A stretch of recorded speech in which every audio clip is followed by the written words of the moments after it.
All right, time to test the audio here. All right, testing.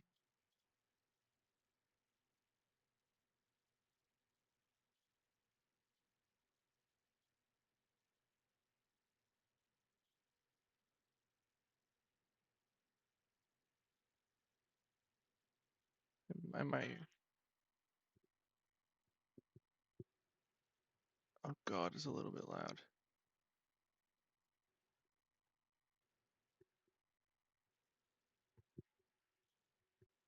Oh, it's a little bit loud for me. Hopefully that's not too loud. It looks like it's a bit loud. Hold on.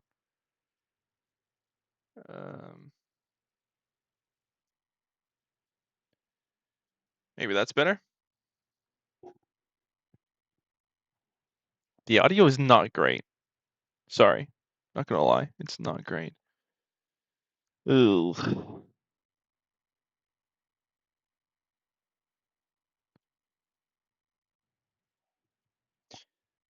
Dude, I sound like I'm underwater, kinda.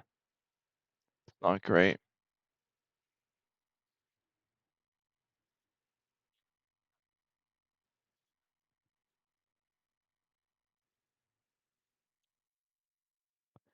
I sound like actually I'm in a plane. Like, and this is a radio. This is a like a plane radio.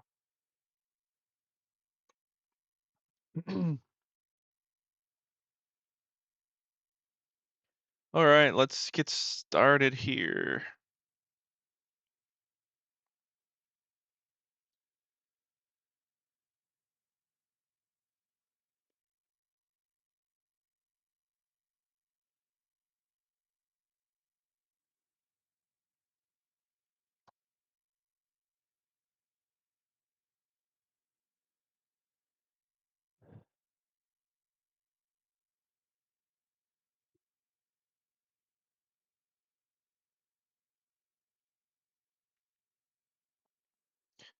All right, I can exit out of this now.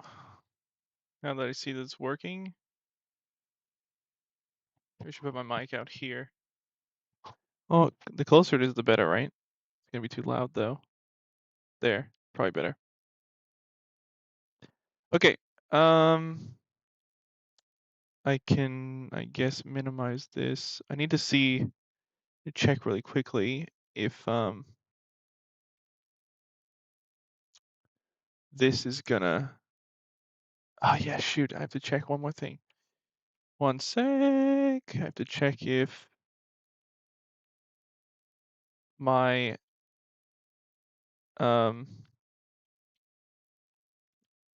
oops, if my audio is actually gonna play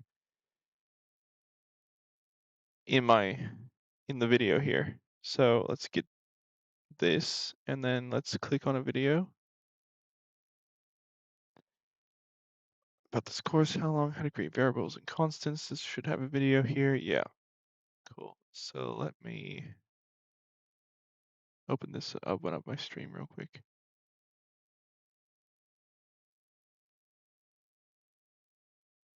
Okay, yeah, there you go. Let's play this video real quick and see.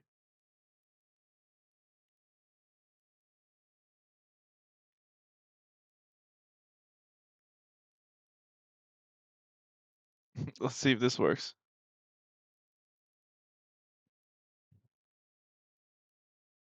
I'm just waiting for my. Okay, that doesn't play any sound. Right. Why not? Why does not play sound? Oh yeah, because it's muted. There you go. Or is it just fetched from the internet, or perhaps results of some complex Okay, that doesn't play any sound. Right. calculation? Why not? It's too loud though. Why does not play sound? Oh yeah, because it's muted. Just finished running. Or is it just fetched from the internet, or perhaps results of some complex. There we go. Yeah, it's working now. Okay, that doesn't play any sound. Testing. Swift gives us two ways to store data. Why not? It's too loud though. Why does not play sound? Oh yeah, because it's muted. Just finished running. Or is it just fetched from the internet, or perhaps results of some complex. There we go. Yeah, it's working now. Okay, that doesn't play any sound. Testing, Now, testing. Swift gives us two ways to store data. Why not? Too loud though. Depending on whether it should change over time or not. There we go. Yeah, it's working now. Okay, that doesn't play any sound. Testing, testing. Why not? Too loud though. Oh my god, I'm doubling up. Sorry, sorry. Depending on whether it should change over time or Oh my god, sorry. There we go. Yeah, it's working now. Okay, that doesn't play any sound. Testing, testing. Oops. Okay. Yeah, I'll just minus it by maybe 15 decibels here.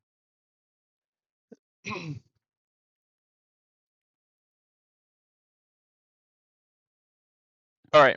Yep. Cool. So I'm going to run through these. I'm not a complete beginner, so I'm going to run through these a little bit faster.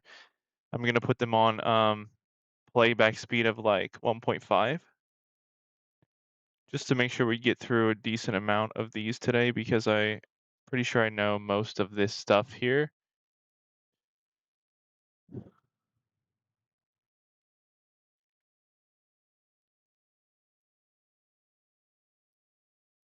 Okay, here we go.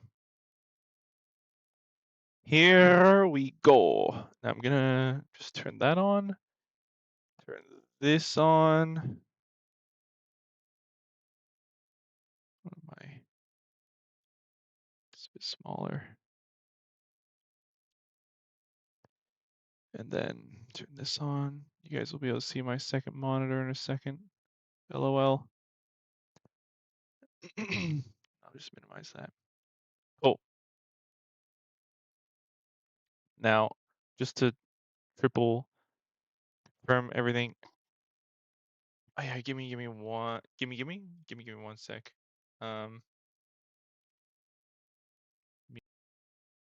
Just muting my mic for 1 second.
All right, I'm here.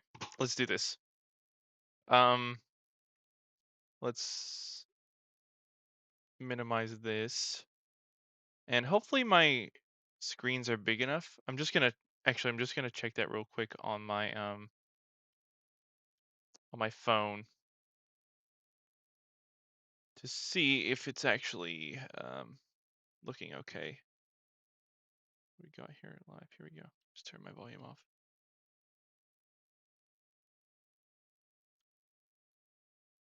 So you can see the Oh, there should be a, hold on. I can leave that up. Why am I hiding it? So this is pretty, um,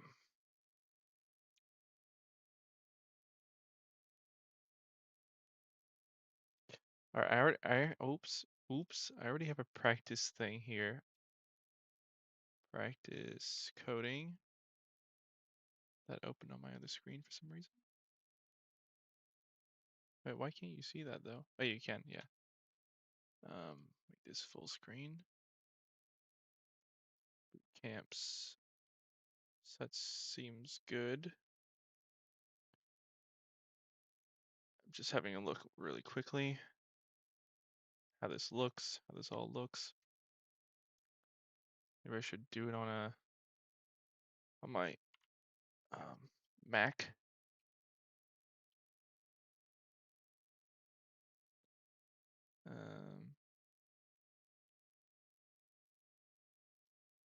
Wait, that seems okay. I should maybe make. I just realized I should maybe make the this thing a bit smaller here, so you can see like the. Or should I put it? I don't know where to put it. Maybe I should put it over here. The because the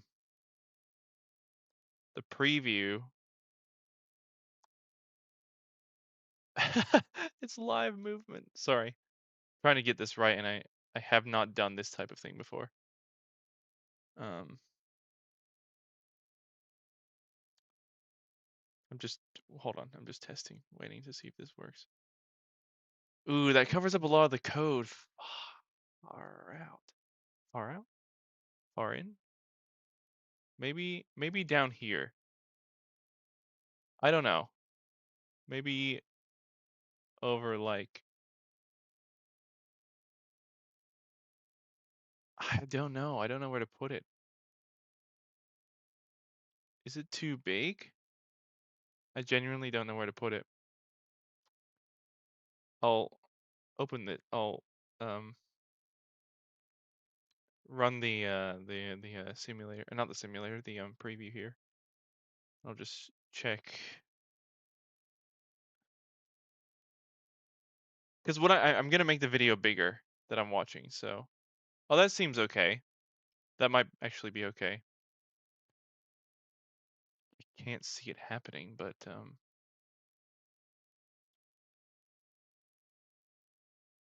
oh yeah. So what I'll do is this. Sorry, I am out of control here, getting set up, but I'm gonna make this. I could bring this up here. That could work. Do we think maybe full screen?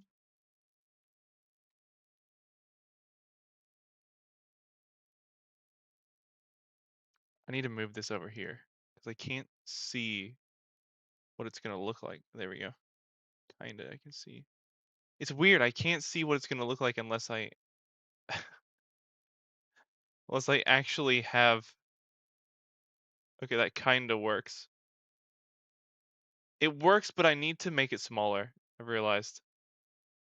So yeah, let me make this screen smaller.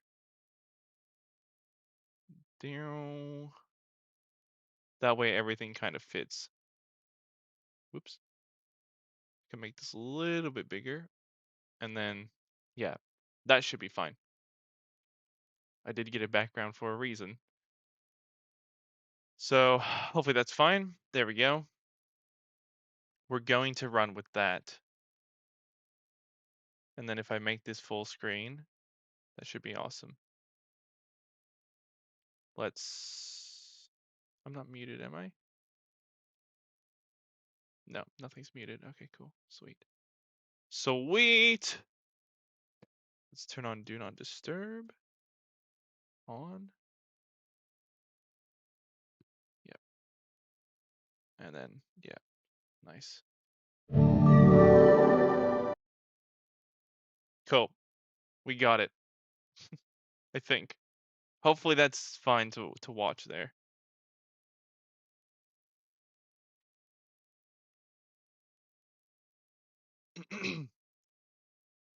Now, one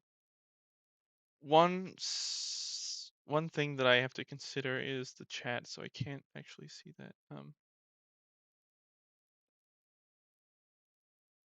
do I see it? Live chat? Yeah, there we go. Welcome everyone, and then I'll pin myself. Can I? Pin, yeah. Sweet. I don't want this learn more message, jeez.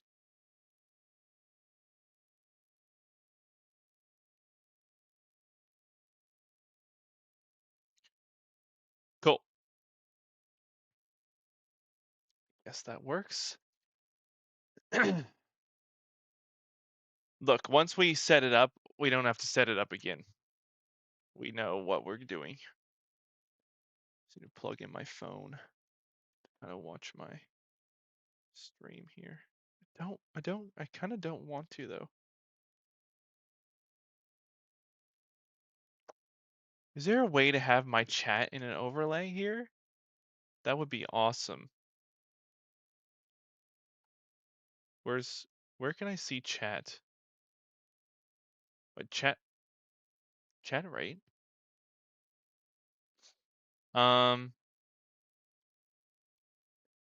View, scene, chat. Oh, there you go. That's what I wanted. Pull that out.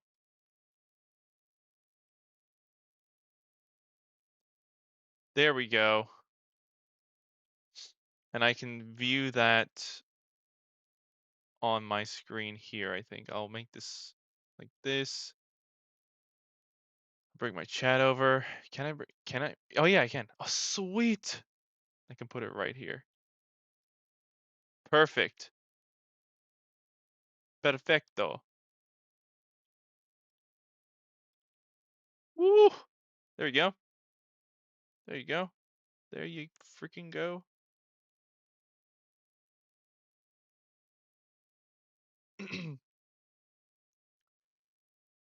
Cool. Let's begin. So let's make a new, I'm gonna rename this. How do I rename it? Swift full thinking boot camps. And then let's make a new folder. This is hackling with Swift. 100 days of code. Why is it bothering me that that's lowercase? Excuse me. I'm just gonna do a new one. Another new one. This is iOS dev course prep app. All right. So what's going on here? Let's put a new file from template here to SwiftUI. Sorry, geez.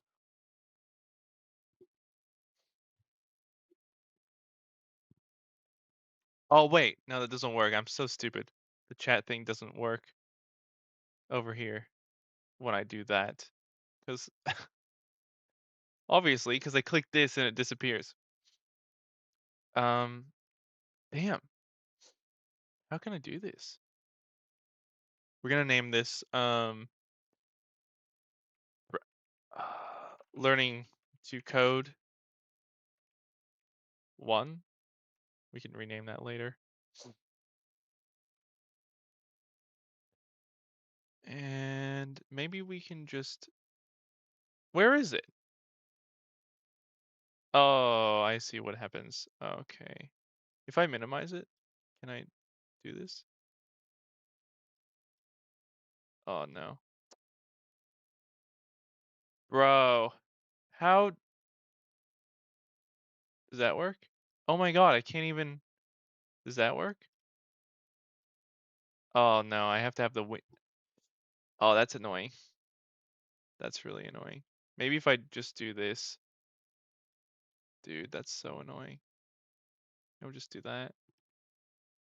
Do that. Do this. What the hell is going on here? Holy shit, what the hell was that? Some weird ass bug. Alright. If I do that and then I do this, then I can see.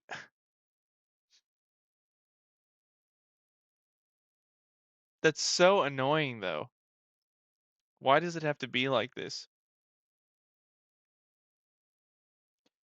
That's so annoying. I don't know what to do here. How do I freaking set this up?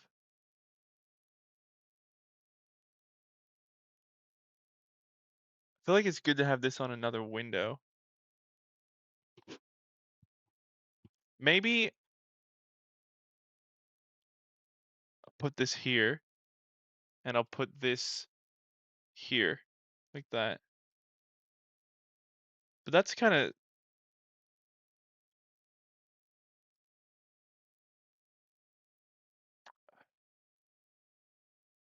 You know what?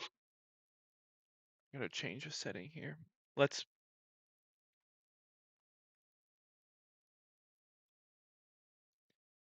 capture the window.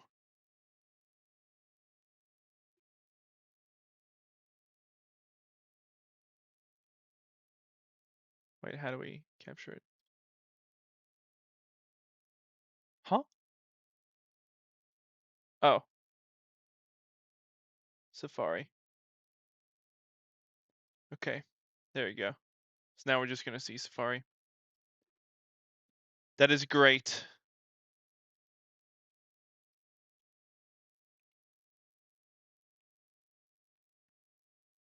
Cool, cool, cool, cool, cool. There we go.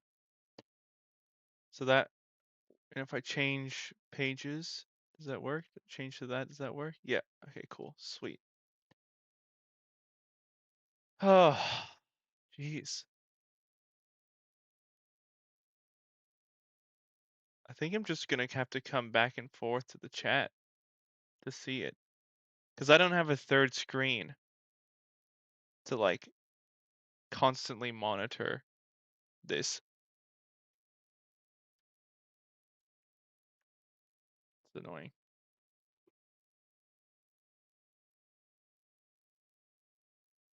Whoop. You know what? Yeah, I can.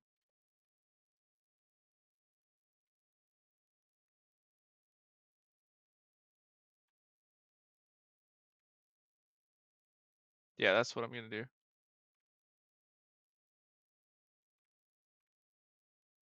Yeah. Okay, cool. There we go. Perfect. The stream. What? What's going on? Bitrate is low. Recommended bitrate. Well, hopefully it should go back up soon. All right. Yeesh. Okay. Cool. Let's actually get started now. 30 minutes later. Here we go. Whenever you build programs, sooner or later you're going to want to store some data. Whether that's the user's name they've just typed in, some news stories you've just fetched from the internet, or perhaps the results of some complex calculation you've just. Oh, you know what? One more thing. Sorry. So annoying, I know, but I'm just gonna choose a window capture again for this Xcode. There we go. There we go. Now you guys don't have to see any random garbage that would normally be on my screen. Yeah, that's way, way better. I think I can make this full screen now. Can I? Full screen, entire screen. Does that work? Yes, nice.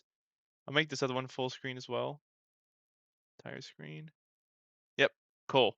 There you go. Way better. I'll just put, yep, that there. Okay, cool. Setup is basically done. Jesus. Sheesh. Sheesh.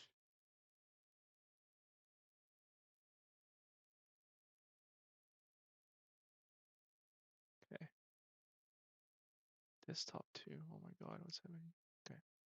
Yep, let's do it. Finished running.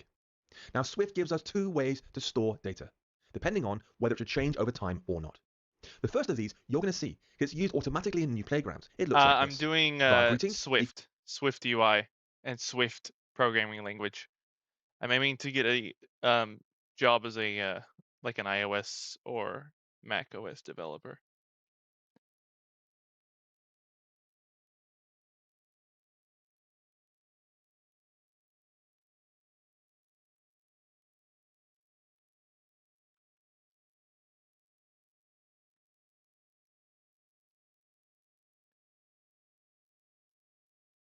No, I'm just gonna exit this because I had a problem with the chat. I just realized. So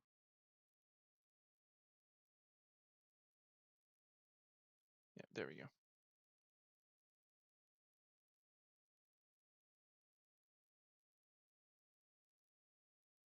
Cool. Sorry guys. Sorry about the wait there. Well, it's not even about you. It's about me, right? I'm not even learning. Here we go. So yeah, like I said, I'm just doing this faster than typical because I do know the basics. Code just goes right through my brain. Yeah, you know what? It happens to me. Um, and when you start, especially when you start, you're like, how does anyone even do this? But like, if you actually persist, I noticed, like, you start to grasp the concepts just like anything, and then you're like, oh my god, I can do this. Like, whoa. Yeah, you should. You should. And look, you know what? I'm gonna tell you now. Like, if you have an interest in this, this has been like being able to do this myself, make an app or like build something just from scratch and typing something out. It's like I'm 32, okay?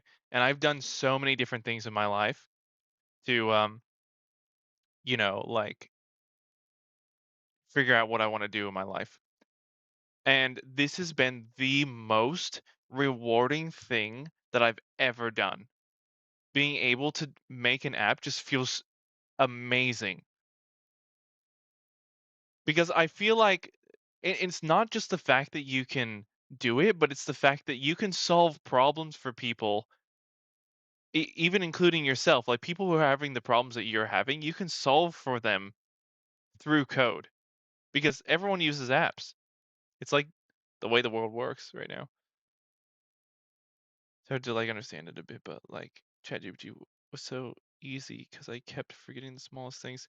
Yeah, like the other day I made almost an entire app using Gemini, which I really like to use now for coding. But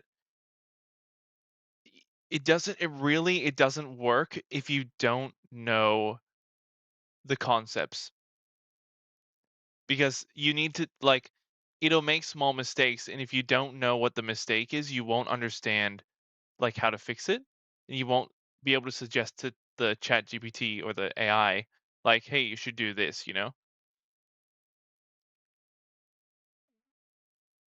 Just to be able to knowing it. Yeah. Honestly, it's so fun. It's seriously so fun. hello playground. Now this creates a new variable called greeting.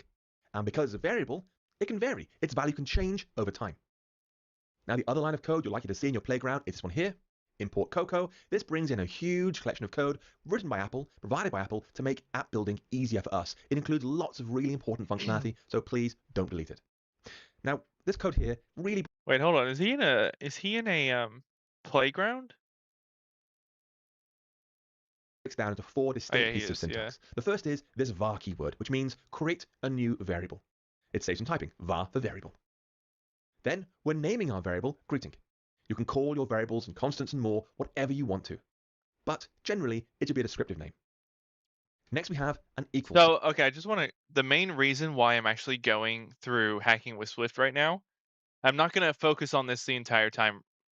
Every stream. I'm just gonna do a few episodes of hacking with Swift and then move into the course. I don't know how long the course is gonna take. But the reason I'm doing this is because I've noticed I know a decent amount, I guess, about Swift, not a ton.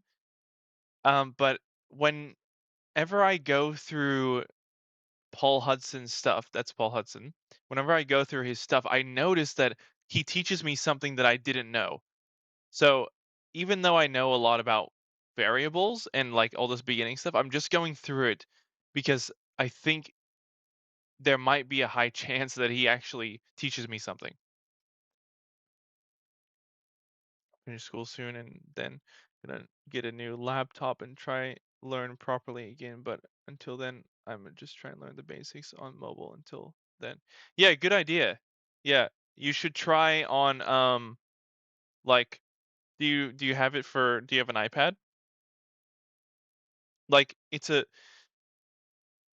coding in general. It's really nice investment to buy a MacBook, especially because at that point I think you have pretty much the option to do any coding language, including Apple's one, which is Swift. And I'm a huge fan of Swift. To assign a value to greeting. Here you can see there are spaces on either side to equal sign. It's not required, but it's a very common style. And then we have an initial value to put into greeting, the text hello playground. And you can see it has double quote marks at the start and end of that string, so Swift can see where the string starts and ends. Now if you've used other languages previously, you might notice Swift does not end its lines of code with a semicolon. You can use them, Swift allows you to use them, but they're very, very rare. They're only really required if you ever want to put two lines of code on the same line for some reason. Yeah, But broadly, M5, you won't use nice. it. Now, when you make Oh, a cool, variable, you're Python. That's saying its cool. value can change over time. Yeah, I've Python's got a var really good name one. equals Ted. I can then change it by saying name equals Rebecca or name equals. Ooh, nice. That's awesome. Great investment. I fully support any Mac purchase for coding. Seriously.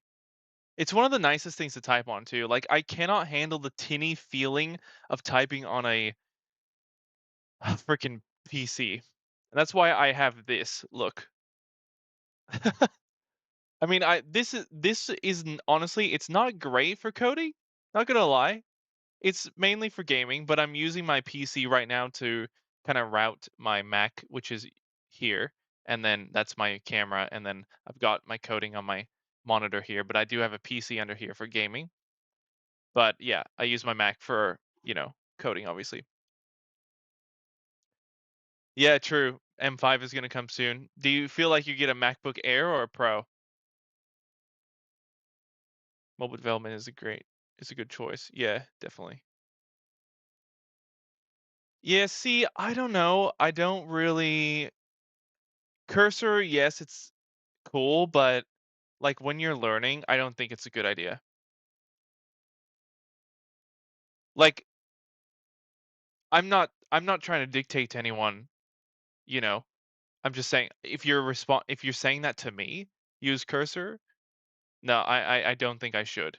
Like I've seen the pitfalls of learning while telling your AI to like do things for you, if you know what I mean. Like it's not plan on getting a new one for a good 5 years. Wait, what? A pro. Oh yeah, yeah. Sorry, missed your earlier. Yeah. Like once you understand like pretty much the majority of your like your what's it called? Your language that you're learning. I think like so many people say this. It's not just me. Like I'm not saying I'm the one to say this. So many people. I literally got this information from someone else, but it makes a lot of sense. Once you know your language enough, you can understand what cursor or AI is shooting back at you. That's the thing. I've gone through the whole like, do I even keep learning this because AI is so good? What is the point? What is the point of this? I keep coming back to that. But then I'll try and make something in AI and I'll be like, oh, it missed this, it missed this, it missed this. But recently, I'm so proud of myself because even doing that, I'm like, I know the errors. And it's really satisfying as well when you like try to make something in ChatGPT, for example. And there was this one instance where I used Grok, I used ChatGPT, I used Claude for trying to figure out this one error that I had. None of them could figure out the error or the issue. And then I figured out what the issue was. That was awesome.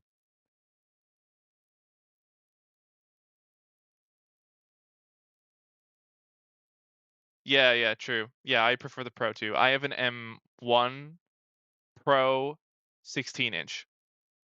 Not gonna lie, I love the 16, the extra real estate. Really, really good. Please don't use a cursor at the beginning. You will be atrophied and you'll not learn how to code. Yeah, exactly.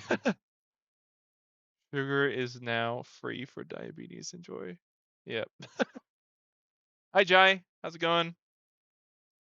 Yeah, we can Really. continue the video. So we'll make a new variable called name, give it the value Ted, then change it twice, once to Rebecca and once to Keely. We don't keep on saying var. It's funny, a few times I used because they give me an issue and I ask them to fix it and just exactly like they don't We understand use var sometimes only the their own first time. issue. Remember, var means make a new variable. So it isn't needed for the second two. There was recently there was an instance where it was actually yesterday that literally the AI wrote like missed a word in one of the modifiers. So like you know when you do dot notation like dot something on top of like a text view or whatever, it was missing a word within like there's a word top bar trailing or top I forget what it's called, top bar trailing or something like that, and it missed like the word bar in there, and there was that error, and I was like, what, like how did it do that? New to coding, what would you recommend for someone new going into the space? Find AI voice so fascinating. um my recommendation is, first of all, don't use AI unless you're using it to learn. For example, I use AI to like look like, hey, how do I do this specific thing and explain this specific thing to me? And then I also use it for giving me like practice problems. So I have to figure out how to make this specific app or how to implement this specific feature when I'm coding. So like it gives me like, practice problems pretty much that I have to like, you know, solve myself, and then I can ask like, "Hey, what was the solution if I can't figure it out?" or "How does this work?" That type of thing. Yeah, it does. It misses so many small things. Lines of code here. And you can of course change variables as often as you want to. The old value is just discarded. Oh shoot, Now, of sorry. course, you are welcome to put any text strings you want in there. I've used names from the TV show Ted Lasso. I'm a massive fan. And yes, you are going to see lots of Ted Lasso references and more in future videos. But by all means, put your own text in there. Now, if you don't ever want to change a value, you've got to use a constant instead. Creating a constant works almost the same as making a variable, except now we say let rather than var. So here's let character equals Daphne. So we're saying this is a value that must never change. It should always be equal to Daphne. Swift literally won't let us change it, and I'll show a big error if you try and change it. If you don't believe me, try it in the playground. I have one right here with our current code. I can say let character equals Daphne, and I'll try and change it. I'll say character equals Eloise, or character equals Francesca, like that. And again, there are no let lines, let words here on the second two lines because we aren't making new constants. We're just trying to change the current constant. Is But like I this said, hold on, is this actually on YouTube? Because I know he uploaded in YouTube, but is this a playlist on YouTube? Because if it is, like I I might said, use YouTube because it has like the larger screen feature. This is such a small screen on his website. Let me quickly check that. Playlists. 100 days of Swift. SwiftUI. SwiftUI. Complete beginners. Swift data. Man, Swift data is so fascinating. Where is it? Does he not, by example, hacking with Swift, is this it? 193 videos? Is this the same video? Let me check. Every useful program needs. No, it's not. Turns out that many. Wait, so are the videos on his website different? Whoa. What? What? If anyone knows, if anyone's seen hacking with Swift, if they have like, is it? I'll just search it. 100 days of code. Swift. 100 days of Swift UI. Is this it? This might be it. Why learn about this course? Variables. Oh yeah, here we go. Okay, cool. I'm gonna use this because it's bigger. There you go.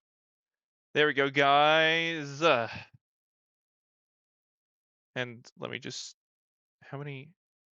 Oh yeah, this is probably it. This has more information. I know that. Like, if we get out of here and we see this, yeah, it says more info available.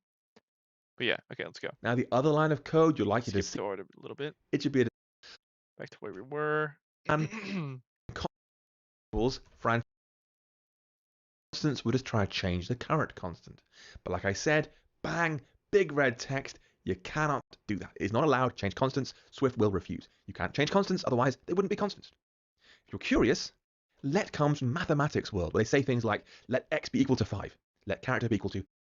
So what helps me is I use Swiftful Thinking actually on YouTube.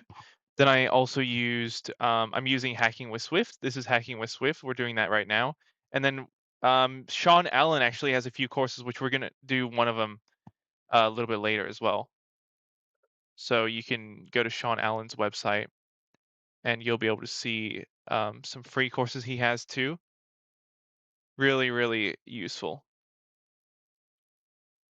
Daphne.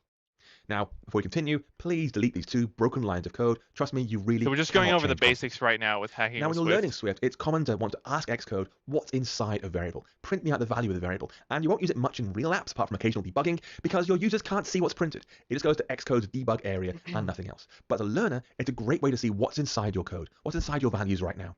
For example, we could print out the value of a variable every time it's changed. Try entering this into your playground. var player name equals Roy. Print player name. Then player name equals Danny. Print player name. Then player name equals Sam. Print player name. Now, to run your playground back, look for this blue and white play icon on the left-hand edge of your code, where the line numbers are. As you move up and down, you'll see the arrow follows you. You can play back at any number of lines you want, or go to the very end and press play to there to play all the code. So we're not using playgrounds right now. We're just going to use Xcode.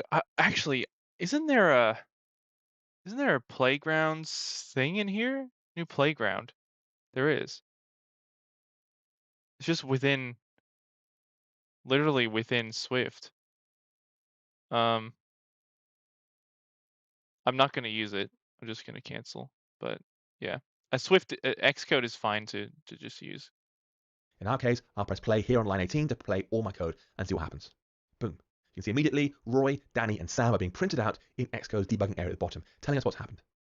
Now you might notice I named my variable player name all one word with a capital N, and that's intentional. I didn't use player name with a lowercase n or player underscore name or something else. That's intentional. I mean, honestly, Swift does not care what you name your variables and constants. You can do what you want, as long as you use the same name everywhere. So if I had player name here with a capital N, I can't then say player name down here with a lowercase n. Swift will see those two things as being different. You can see it's warning me in big letters, I can't find player name. Go to the same case. Now, although Swift doesn't care how we name our variables and constants, the style you're seeing here is a standard amongst Swift developers and beyond, what we call a coding convention. If you're curious, this particular coding convention is called camel case, because it starts off small and then has little humps as you hit new words, little capital letters. The second and subsequent words should all be capitalized. So if I had some more examples down here, I might say let manager name be equal to Michael Scott. Again, capital N in name. And then let dog breed equals Sammy Ed. I have two Sammy Eds. I've got one sleeping next to me, but I'm sure she might say hello. I get a treat out for her. Come on, you. Come show me what Sammy Ed looks like. Come on, work for it. You're a good dog. Yeah. Sammy Ed, there you go. And then we have let meaning of life be how many roads must a man walk down. And again, capital O, capital L in meaning of life. Now, broadly speaking, you want to try and stick to these conventions. They do matter. They make your code easier to work with other people and more. Also, if possible, try to prefer using constants over variables as much as you can. Not only does it give Swift the chance to optimize your code better, so it can see values will never change, but it also allows Swift to stop you from changing values by accident. Okay. Finish that one. Let's move on. Oh, it's going to automatically move on, isn't it? What do we got next? Create strings.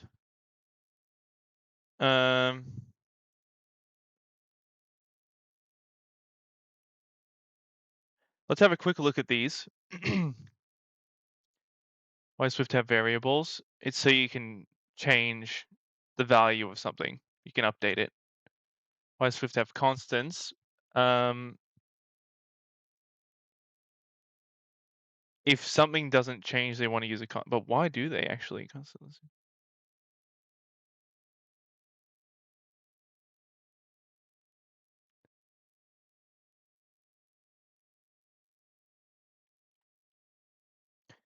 I think constants is the main reason to use constants is to avoid something changing.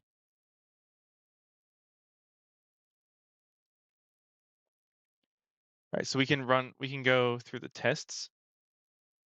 Let's make sure we understand this. Question 1, which of these lines of code creates new variables? Line 2. Watch me get something wrong. Which of these lines of code creates new variables? Option 1. Option 1, these are quite easy. It's declaring. Option 2. Option 1. All right, we've got all that.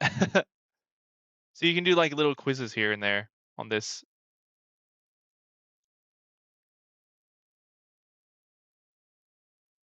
All right, constants. Which of these lines creates constants? Let. So let's create constants. This is quite easy for me because I know all of this already. Let is up top. All correct. Yay! Not an idiot. When you assign text to a So what do we got? Strings, store whole numbers, and decimal numbers. Yeah, decimal numbers actually might be something worthwhile for me to have a look at. constant or variable, we call that a string. Think of a whole row of Scrabble tiles strung together on a piece of string. Now in Swift, all your strings must start and end with double quotes, but what you put inside those quotes is down to you. For example, you could put a small text string in there, such as this one. Let actor equals Denzel Washington. You could also put punctuation, emoji, or other special characters in there. For example, let file name equals paris.jpg, or let result equals you win with a little star emoji either side. And you can even use double quotes inside your string, as long as you remember to use backslashes before the inner double quotes. So Swift understands these inner backslashes, these inner quotes, aren't ending the string. They are just inside the. Dude, we literally just went over AI before. Yeah, I've gone back and forth like, why am I should I really learn this? But the thing is, um, you like if you don't understand what the code means, then like the thing, okay, this is this is gonna be very far off what I'm doing right now, what I'm about to say, but I do believe that we have secret um what is it called? Like technology available right now to the human, like to us, not as humans, but as like a secret group that has this technology including quantum computing. So yeah, I think maybe that could replace coders and pretty much any AI it would replace. The ability for quantum computing is just on another level. Um, but that's not happening yet. So with regular AI like this, I think the thing is, if you don't know what the code's gonna spit out at you, um, you kind of won't be able to understand what's going on, and you won't be able to fix certain things or change certain things. And you might need to be specific. For example, like you have to tell it to do this, because coding is all about, I mean, sorry, AI is all about prompting. And if you don't give it the right prompts, it's not going to be able to do exactly what you want. So if you know the terminal, at least knowing the terminology and what the thing does, you can then, like, even having a basic understanding can improve your ability to make apps with AI, massively. Yep, exactly. And see, I want to be an engineer. I want to go a little bit higher than a junior developer, but I'm not even at junior developer yet, so that's the thing. Like I'm not. I just have to keep going. String. They matter. Don't worry, if you miss off the backslashes, Swift will shout loudly until your code is correct. Now, there is no realistic limit to the length of your strings. They can do short pieces of text up to the complete works of Shakespeare, for example, huge strings. But what you'll find is that Swift needs to handle multi-line strings very carefully. This quote is one line of text just soft wrapped by my presentation software, Keynote. But if you want a hard line break in there, you'll be really, really careful. For example, this kind of code is not allowed. Let movie equals a day in, line break, the life of an, line break, Apple engineer, quote. You can't say that. Swift will complain loudly. Instead, you've got to use special syntax. Rather than just one set of double quotes at start and end, you've got to use three. Three at the beginning and three at the end to mark a multi-line string. It looks like this. Let movie equals quote, quote, quote, line break, So this the is day actually in, line something that break, I the life of an, forget that you line can break, do. Apple engineer, line break, triple quotes. These So see, multi-line he strings he aren't used reminds that me of often compared to single things line strings, but that at you least you can can see how actually it's done. do in The opening coding triple quotes that I just and the don't closing triple remember. quotes must be on their own line with your string in between. Now, once you've made your string, you'll find Swift gives us all sorts of useful functionality to work with contents, and you'll find out more about this over time. But I want to give you a little glimpse of it, just to introduce you to three things here. First, you can read the length of a string by writing .count after the name of a variable or constant. I could say print actor.count. Now, actor has the text Denzel Washington, so when I press play here, it'll have a little think and print out 17. That's how many characters there are in Denzel Washington. Now, you can count them, of course, but don't get a space in the middle. Swift's very, very good with strings, including handling emoji correctly. So star is one emoji, as opposed to multiple internal characters. You don't need to print the name of the string directly. You could say something like let name length equals actor.count, and then print name length like that. Also works. You can assign it to a temporary constant. The second useful piece of functionality is called uppercase, which sends back the same string, except every one of its letters is now uppercased. So I could say What did I name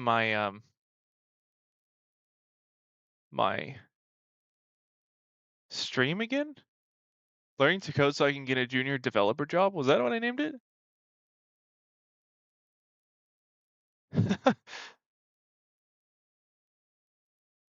print result.uppercased. When that runs, we're going to see it shouting, you win.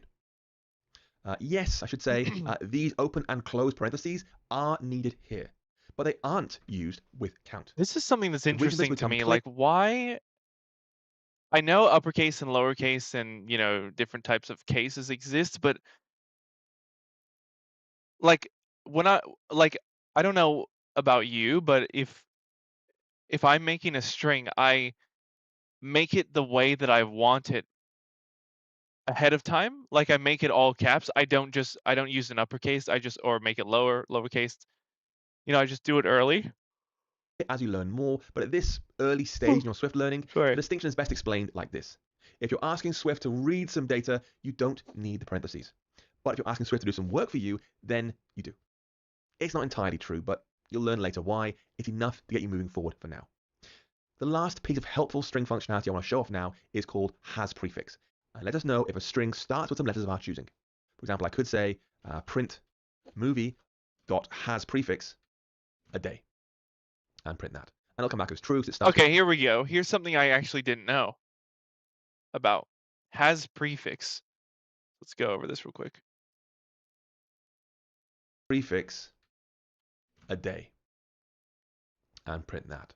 And it'll come back as true because it starts with a day and then in the life of an Apple engineer. It also has suffix for doing the text at the end. You could say, for example, print file name dot has suffix dot JPEG is a JPEG picture. Be careful. In Swift, as in many languages, strings are case sensitive. So you look for a day with a lowercase a, for example, that'll return false because it starts with an uppercase A. Strings are really powerful in Swift, and honestly, we've just scratched. Wait, why does it return true? Like print movie dot has prefix. Why is it not printing what? See, like I don't know everything. I'm like noob at some things and decent at other things. Hey Hassan, what's up? Print movie dot and let us know if a string starts with some letters of our choosing. For example, I could say Oh, it's if it exists in general. Okay. forward for now. The last piece of helpful string functionality I want to show off now is called has prefix. And let us know if a string starts with some letters of our choosing. For Right. example, I could say print movie So if it exists in general, then it'll say yes or no. dot has Right. prefix a day and print that. And it'll come back as Oh, so true. that's actually pretty powerful because you could use that in like if statements and stuff. Like if a string starts with a certain thing, then do this. That's pretty It good. starts with a day and Wow. then in the life of an Apple engineer. It also has suffix for doing the text See, at the end. this is super interesting thing about learning code. You end up like I am a very logical person, but sometimes I think I don't think in the logic way that coding is set up. Like logical in personality, I think is different to logical in, you know, code because this is like pure logic. This is computer logic. So, and when I started, I could not really think that well in computer logic, but now I'm starting to think because I just saw the possibilities of this thing like as a developer, I guess, or like, I don't want to call myself a developer, but as a as someone who codes. And you could say, for example, print file name dot has suffix dot JPEG is a JPEG picture. Be Let's just try this. So let's say text. Let's use the three things. Oh, cool. Automatically. Um, I don't want to copy what he said. Um, I believe in taking a walk and uh, stretching during the day after a long coding session. Holy, what's happening with my S's? Okay, and now let's go print. Um, how do we do it? Oh no, hold on. Sorry, it has to be in a variable. What am I thinking? Text type string, and then we're gonna use this. Getting way too ahead of myself here. Print text dot has prefix. I believe in. Wait, does that not work? Oh, it needs another. Oh wait, we can't do it in here because it's um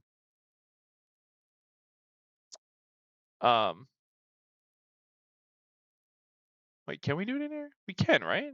Or no?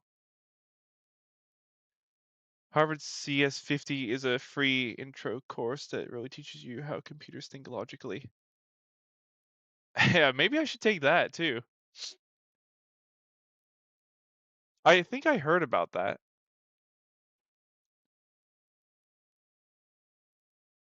Wait, is there not a way to print into the... How do you use print in here again? I can't remember. See how this happens to me? Like I'm...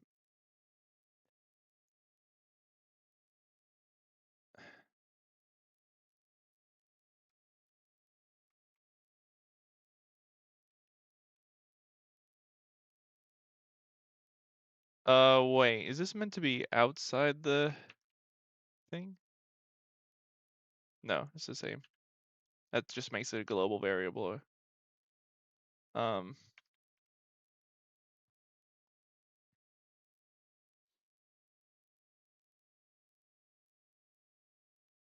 it might only work like this in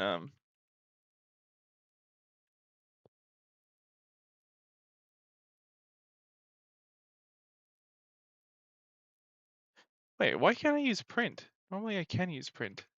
I'm hold on. Text, print,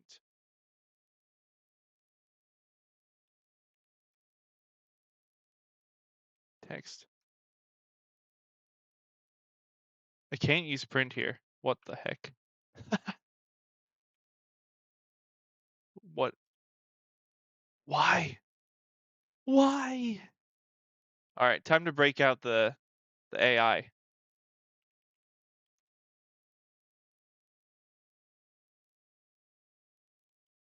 How do I use print it within an Xcode file?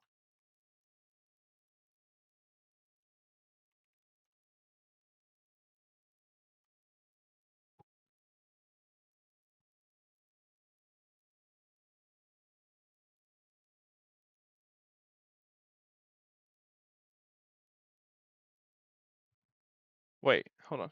Can I just use it outside a func? What the? What just happened here? Just use it outside a func. I know you can, but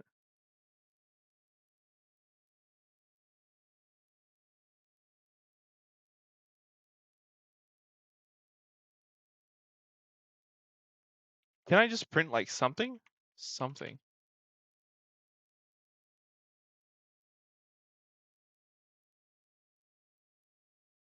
Oh, wait, do I need foundation? No, that's not it.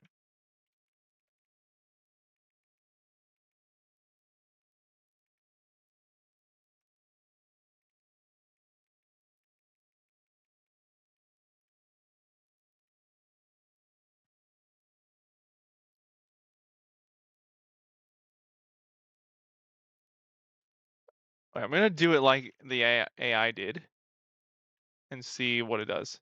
Print. It's probably not gonna work. Hello. They're not allowed the top level. Yeah, I know. That's what... But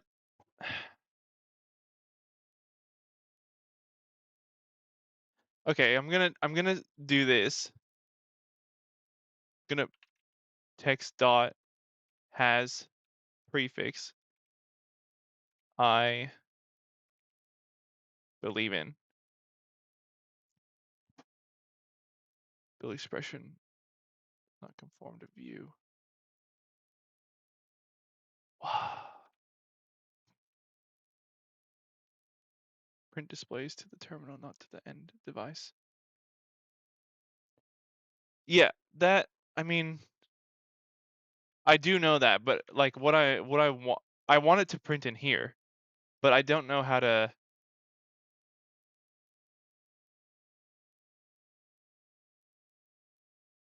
Oh, does it need to be outside the view? Is that what you're saying?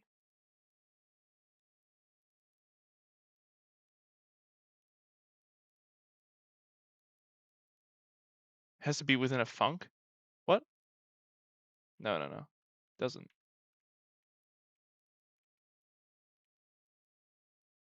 Replace print with text.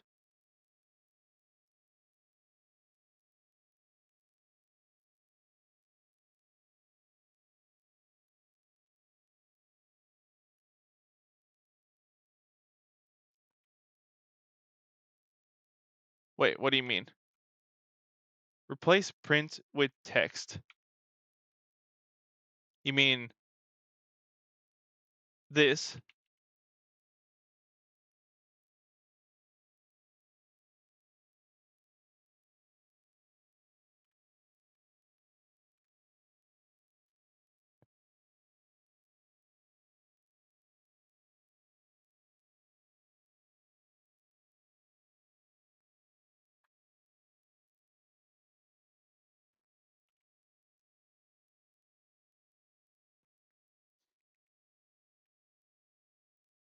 Text text has prefix, I believe.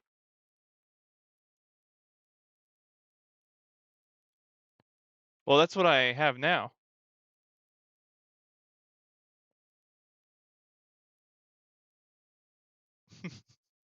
Right? That's it, right? No, so and then that's fair enough. I didn't expect you to know Swift. Um, but normally it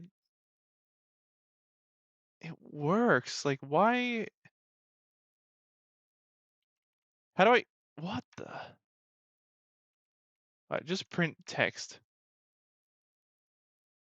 Okay, hold on. Just gonna clarify this because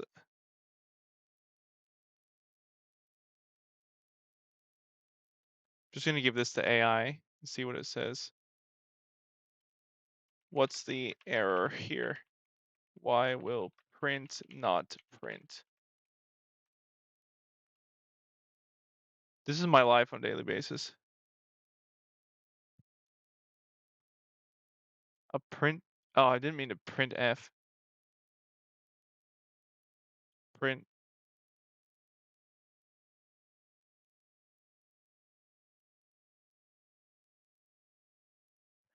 Oh, okay. Well, right. Within this, we can't do anything, I'm guessing.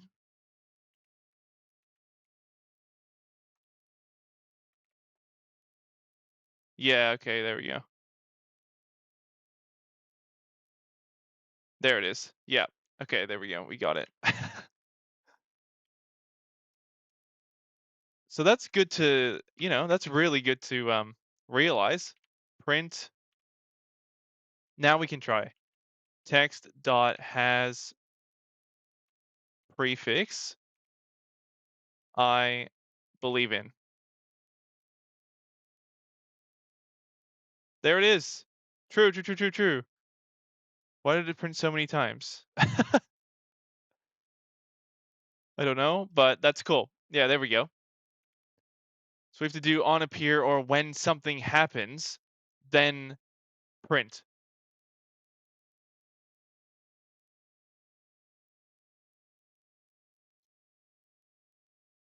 Okay, so let's just, for fun, let's make a button. Button. It's gonna print like every time. Check. Yeah, why not? And then if print. No, I don't. Print this.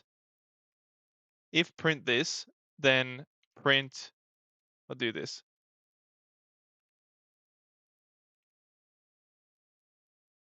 Get rid of that.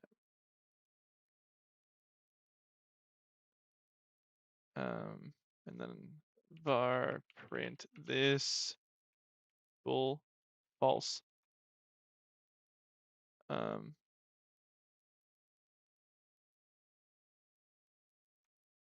print this dot toggle. Yeah. If print the oh wait, what? Cannot use mutating member on immutable self.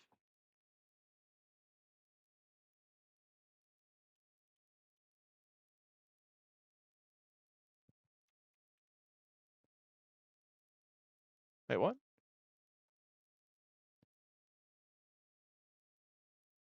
Where what?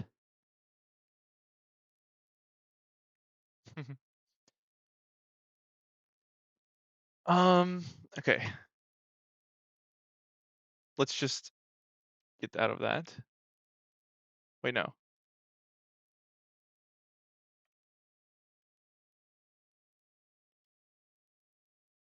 If print this is true, print this. So it's not gonna. If we make that true. Wait. Oh, yeah, there. So that's working. Let's change this.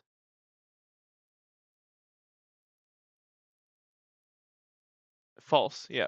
Cool. We're learning this one. Um, can this go here? No. Can it go into func? Print this.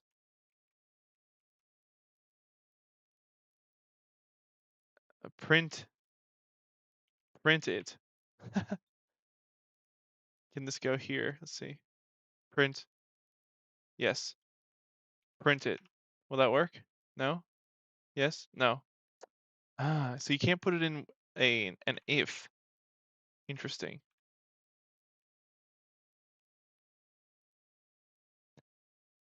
If print this is true, that's what this is saying, then print. I don't think I can put this in here either. I can.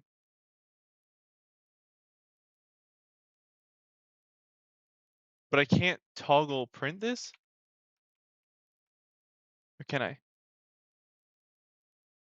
Can I?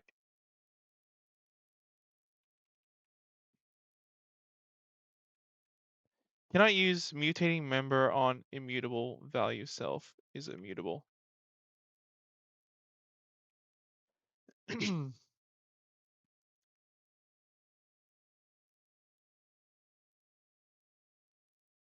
But wait. There you go. That state I needed. Um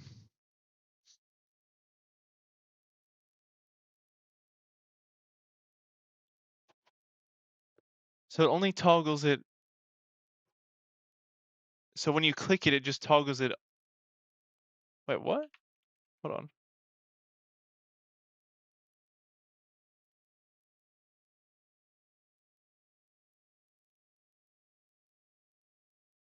It must always be true then. What happens if I do this? Does that not work? Yeah. Well, I gotta give it initial value. Cool. It's fun to do this. Um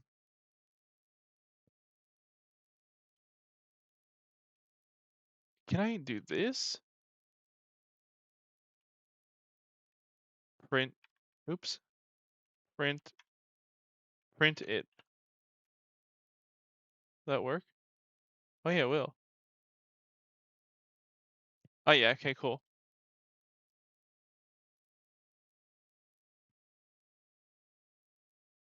Or let's try what I was thinking. If oh wait. If text dot has prefix I believe in,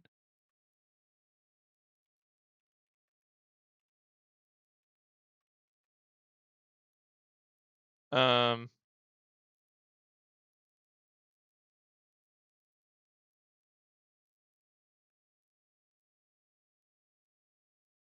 print this dot toggle and then print it. Print.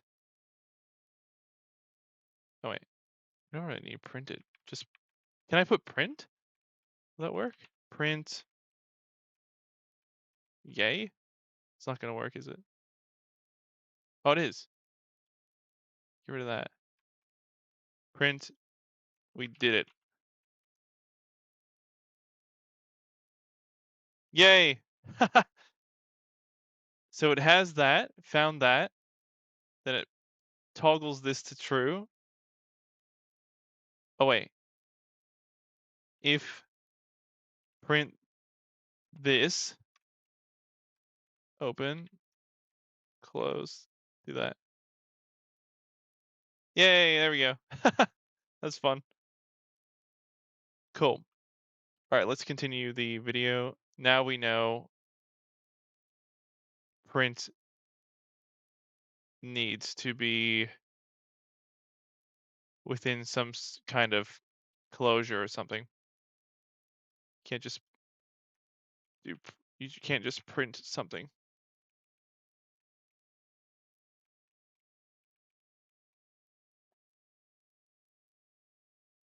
Yeah, cannot. You cannot. All right, let's get back. Careful. In Swift, as in many languages, strings are case sensitive. So you look for a day with a lowercase a, for example, that'll return false because it starts with an uppercase A. Strings are really powerful in Swift, and honestly, we've just scratched the surface here of what they can do. All right, let's move on to the next one.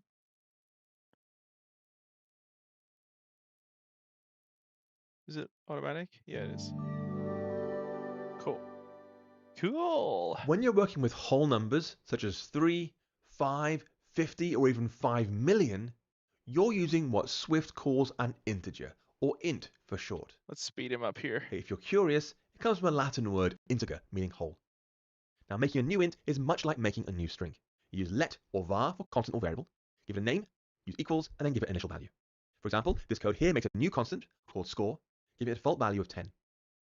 Now, integers in Swift range to huge numbers, past billions, past trillions, past quadrillions, into quintillions, both positive and negative.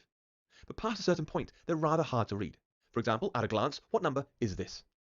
And if I had a pen and I was writing it down on paper, I would use commas as a thousand separator. After every 3 zeros, add a comma, so you can read it more easily. In Swift, we have something very similar. Rather than commas, we use underscores to break up long numbers. So here, we could write 100 underscore 000 underscore 000, just to make it easier for humans to read. Swift doesn't care. Swift actually ignores the underscores, so you can have them or not have them, it's just down to you. In fact, you can do what you want with them. You could even say something to humans would be nonsense. For example, we have 1 underscore 00, 2 underscores, more underscores, and da da da. What's an LLM?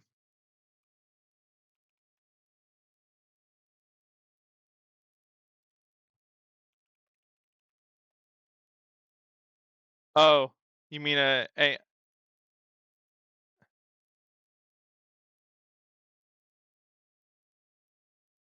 like an AI, you mean?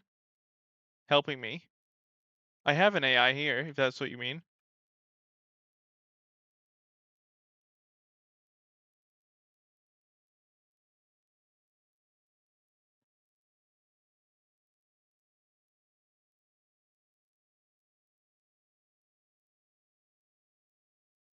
Well, there's a Gemini open. But no, no, no. I'm learning to code in Swift, and I don't want to use AI to help me. Like, not to not help me learn, but to help me code is what I'm saying. If that makes sense. Like, I don't want like if I use that, it just diminishes my brain capacity.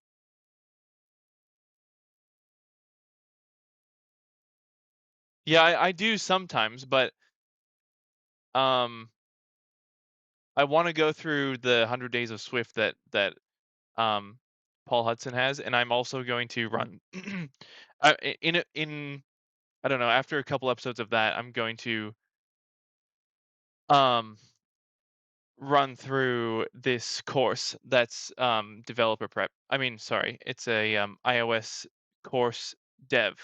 Sorry, what am I saying? It's a an example take home application for junior iOS developers.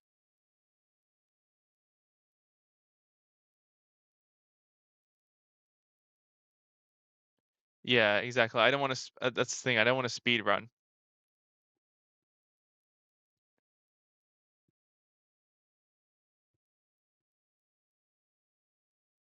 Like watching the video is the same as doing the code, but it's explained to me. Yeah, I do. I do that too. Like I am like this is not my first day. Just want to say if you didn't know that. This is not my first day at all in coding. I'm just going through this stuff here first just because I want to make sure I'm covering all my bases because that's what he does. He covers everything. And then I'm going to run into this course which is actually intermediate. Not that I don't appreciate your statements. I'm just saying like that's my plan at the moment. Like I've been using AI. Like yesterday, I used AI to pretty much and probably completely against what you're even saying at the moment. On the not necessarily on the other spectrum, but I used it to make it almost a whole entire app. And I couldn't understand everything it was doing, but I understood most of it, which is a great sign. However, yeah, I need to like what I'm trying to do is actually get a job, not necessarily just code my own apps. So um I can't really do that in my opinion with, you know, just having major AI.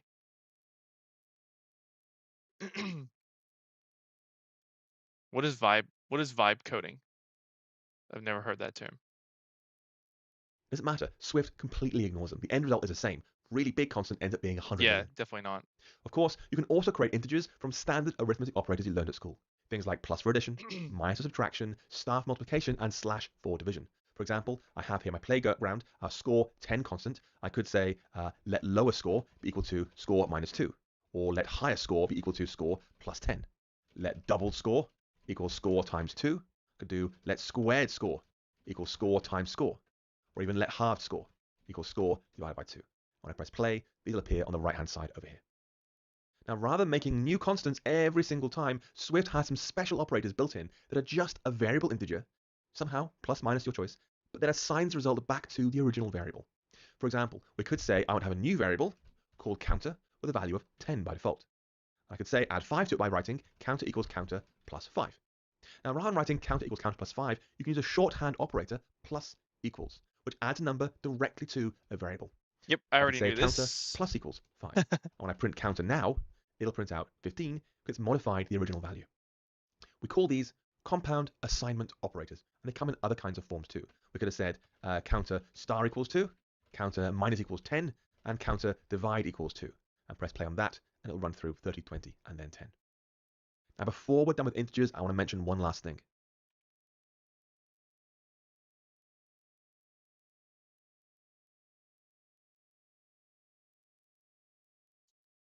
Yeah, I agree.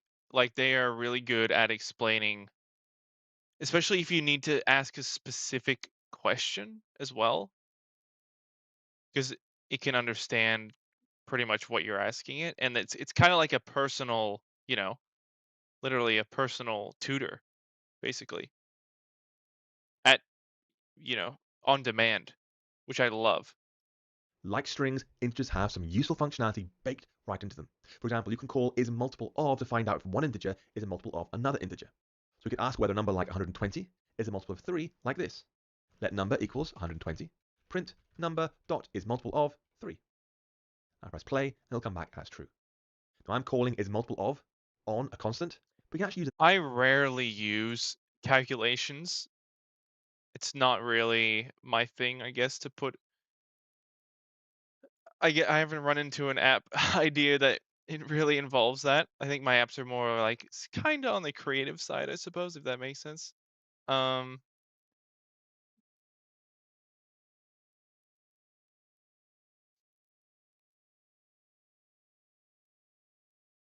well,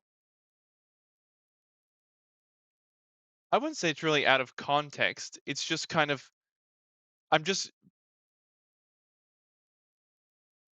well, what is the context? Like what I'm just trying to cover Correct me if you everything want and to. that what I was saying before is every time I go over or I go through like something that this guy does with a tutorial, I end up seeing something that didn't realize existed or I learned something. So I'm just going through I'm just going to I'm going my idea is to just go through his entire thing to see if there's any other things that I missed when I was learning the basics through his 100 days of Swift course. But yeah, I'm going to go through this other course here which is actually intermediate. No, so it's to I mean, no. I can build apps. I just not super complex ones, depending on, what the topic is. And also my goal is to get a job um as a iOS developer or Mac developer. So, but I'm starting with Swift and iOS and stuff like that. Could have said print 120 dot is multiple of 3, like that. And the result will still be true. Noise? I think we'll just go through like two more of these and start the course. Yeah, of course I do. I built a few apps already. I've built they're not fully complete because I need to add a couple things. But yeah, I'm working on a um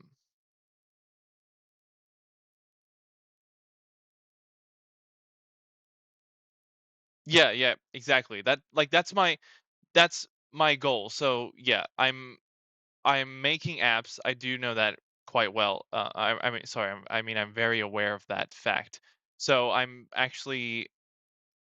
built a couple things, and I'm working on some more complex things at the moment to to either upload to the App Store or put on GitHub or whatever, and then have that portfolio. And then this will also give me a an app for my portfolio, which will be great, and it'll give me practice on like what the kind of the take home um like app thing that you have to build for a company might be. When you're working with decimal numbers such as 3.1, 5.56, or 3.141592654, you're using what Swift calls a floating point number. This unusual name comes from the way computers store these numbers. They're designed to hold very big numbers like 100 billion and very, very small numbers such as 0.0000001 in the same memory. This is hard to do, and so they literally move the decimal point around up or down as needed for the number, hence the name floating point. The point floats. Now, this storage method is notorious for causing problems for programmers, and you can see exactly why, a little taste of it, in just 2 lines of a Swift playground. Let's try it out here. We'll say let number equals 0.1 plus 0.2, and Yeah, but you can. Practice finishing those apps so you can show off stuff. Well, what I want to do, what one of my main goals is, here's my things. Like, I want to understand the language properly, which means learning all the things it can do. Two, know what I need to for an interview, which is what the purpose of doing this course is for. Not this course right in front of me. The one I'm gonna start in a minute. Um, and then obviously also have those other apps that I'm working on to be able to show off what I can do. But the thing is, I don't feel confident enough in being able to the like Gemini to help me build it. But like that annoys me that I can't, like, obviously I go over stuff if I don't understand it, but it annoys me if I can't, like, it bother not annoys, but, like, it bothers me in the sense that, what if I need to do this thing that I want to do in this app, which I literally know I can't do right now, and I'm using AI to do it. Like, obviously getting AI to explain it to me. Um, but yeah.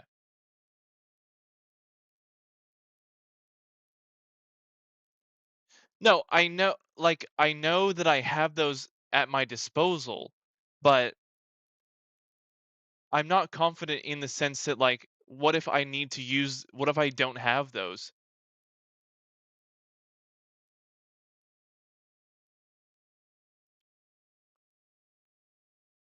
Hey, Zakaria, how's it going? Well, the thing is, it's different things. Like, I can't say specifically what it is. I can give an example. Like yesterday, there was like a dot swipe, like a modifier to swipe to delete. Um, so we're just running through a couple tutorials here just because I want to make sure I cover all the bases with my understanding of stuff. I haven't gone through all like hacking with Swift stuff. But then we're gonna move on to a tutorial which is building an app based on when you go for an application for an iOS developer job, they will essentially give you a homework. You have to go home, make an app, and show them what you can do to demonstrate, what you can do, what your skills are. So that's what we're about. We're about to build an app that covers pretty much all the stuff that those take home interviews um, require you to do. Does that make sense? And print the number out. Question is, what will that print? I press play. Answer, 0.300000004. It's not zero point 0.3. It's zero point 0.3, then 15 zeros, then a 4. Because, well, like I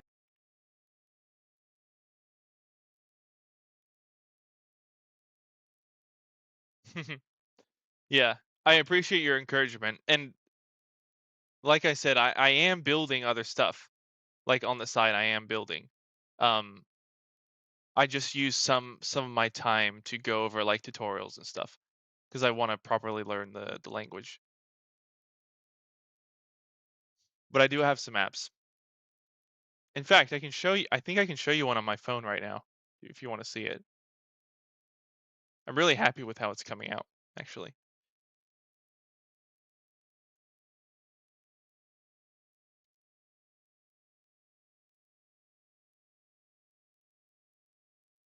Yeah, I am. I do like that method too, is what I'm saying. Like I'm totally on board with what you're saying. Like I love the method of trying to build something, but it like I feel I need the foundation. And I feel there's more foundation for me to learn as well. Yeah. And I'm always looking up stuff with AI, and I'm always asking it to help me with specific things when I don't know how to do it. But anyway, yeah, have a look at this app. I did put it on my phone earlier.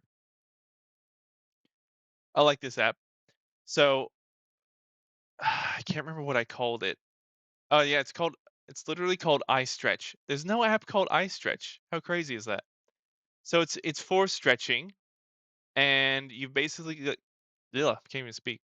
You've got like a little sheet to come up here that tells you like how to use the app, what you should do, and then you can go into different types of stretch sessions basically, and you can like each stretch session will have a different, you know, set of stretches you do, and then for example, you'll have an image in there.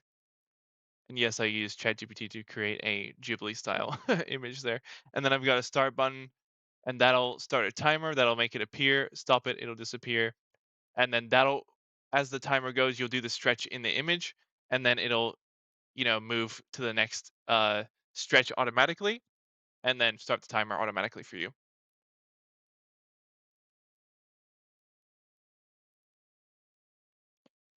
Job with non-CS degree by having pretty app in the App Store. That's pretty cool. Yeah.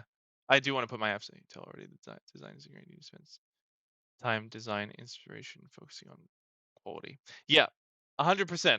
I'm not saying that I don't need that. Like yesterday, when I was making the app with AI, it literally made my app look better. Like I had an idea for an app, and I had already sort of sorry, I'd already sort of made one version of it, and then I was testing Gemini yesterday to see how fast it could like kind of make the app that I've already made because I wasn't fully happy with it. And yeah, it's a great. This is not nowhere near done, guys. This is nowhere near done. This is just a start. I've just basically set up the data and set up how it runs and flows through the system. So that's pretty much what this is, and it's just very basic. Okay, so it's not nowhere near done. It does need a lot of work, but it's funny because like I was just saying, when I used AI to remake my app yesterday, it made it look better than what I had done. Keep in mind that also I hadn't finished that one. Like it wasn't fully, what my goal is, what I do, my process is set up the stuff first and then make it look prettier. That's pretty much how I do things. I guess it's kind of become how I've done things with my app. So yeah, degrees are mostly there for networking, give you a structure to follow if you like discipline. Yeah, exactly. Zakaria, exactly. Yeah. It's like I've done a degree already, and I realized that degree wasn't for me. That's stuff. That area of you know, science wasn't for me. I actually did some science. Technically, I am a certified marine biologist, but yeah, it's not for me. Cer- some of it is for me, but I'm more on the diving side of things, not the science. So yeah, I decided to do this, and I'm absolutely loving it. Thank you, thank you. I feel like it is a good start. Decent start. Then it's complicated. Not terrible. I'll explain more on why it's complicated Could be later on. worse. But first, let's focus on what matters. When you make a floating point number like we have here, Swift considers this to be a double. That's short for double All right, integer we're floating getting point number, and very even more like odd name. the time is being used to chat with you guys instead of watch this. So after this one, I'm gonna just start the course. And it has that We name can go over because more of the these way we've later, handled floating point numbers or I has can go changed a over more of lot these over later. time as computers have grown in power. And although Swift does a fairly good job of simplifying a lot of the mess, you'll still occasionally meet some of this complexity out there. It's not avoidable. In this case, Swift allocates twice the amount of data as older languages might do, hence double. It has double the data. So it can store absolutely massive numbers, or increasingly tiny numbers. Second, Swift considers decimal numbers like this, doubles, to be an entirely different type of data from ints, integers. After all, integers are always 100% accurate. 1 plus 2 is always 3. Decimals, doubles, as you've seen here, are not. There's a Thank you, little bit of inaccuracy in there. And so it won't let you add them together or subtract them or multiply them whenever you want to by thank you, accident. brother. You'll be really Appreciate it. precise about it. In practice, this means you can't write code like this. Let a equals 1, an integer. Let b equals 2.0, a double. Let c equals a Yep, plus b. I will.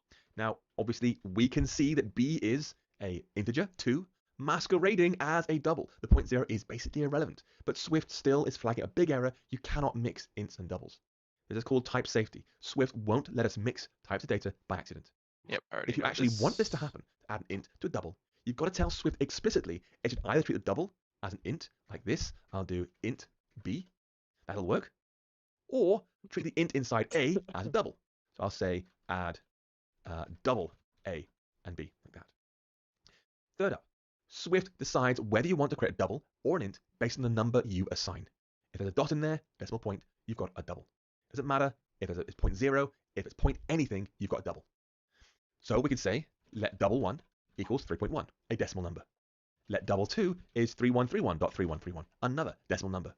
Let double 3 be 3.0, even though it's 0.0, it's still a double. But let int 1 equals 3. No decimal point, it's going to be an integer. Now, combined with type safety, this means that once Swift has decided what data type a constant or variable holds, it must always hold that same type of data. That means we can write code such as var name equals Nicolas Cage, then name equals John Travolta. Is that how you spell Nicolas Guess the movie. Cage? That's allowed.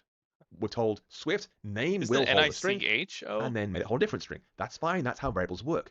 But this kind of code is not allowed. Name equals 57. That tries to put an integer into a variable that should be a string, so Swift's going to complain very loudly at us.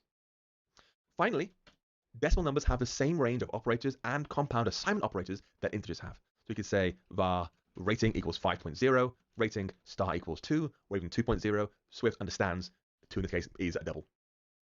Now, many older APIs use a slightly different way of storing decimal numbers, called CG float, named after an older Apple framework called Core Graphics. Fortunately, as you'll see, Swift lets us use doubles and CG floats interchangeably. We haven't got to worry about it. You will see CG float across Xcode in various places. It'll say, pass me a CG float here, please. Just give it a double. Swift will do the right thing automatically. You can just ignore it. Just see it and think double. Now, in case you were curious, the reason floating point numbers are complex is because computers are trying to store complicated numbers using binary. And if you think about a number 1 divided by 3, the fraction 1 over 3, we end up with 0.33333333 continuous. It doesn't end. And you can't store that in binary. It doesn't work. It's not designed for that. And so we have a system that tries to create the closest approximation that it can in binary. This makes it extremely efficient. And the error honestly is so small, like 15 zeros, then a 4. The error is so small, it's usually irrelevant unless you're doing very precise mathematical stuff, like landing a cruiser or exploring thing on Mars, for example. But I at least think you he now know left. why Swift does not let us mix He, int she, and sorry. double by They. accident.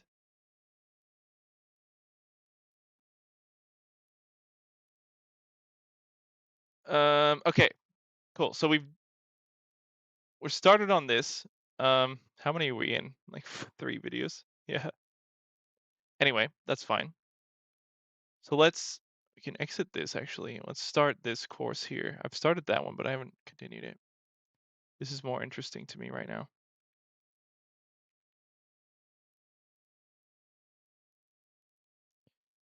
All right, I've done the course overview. I've already watched that. So let's go through the course brief. So, hopefully you guys can see this video. Oh yeah, you can. You just had your initial phone screen I think. Why is he talking fast? with the recruiter. The call went great. What the? Should be normal.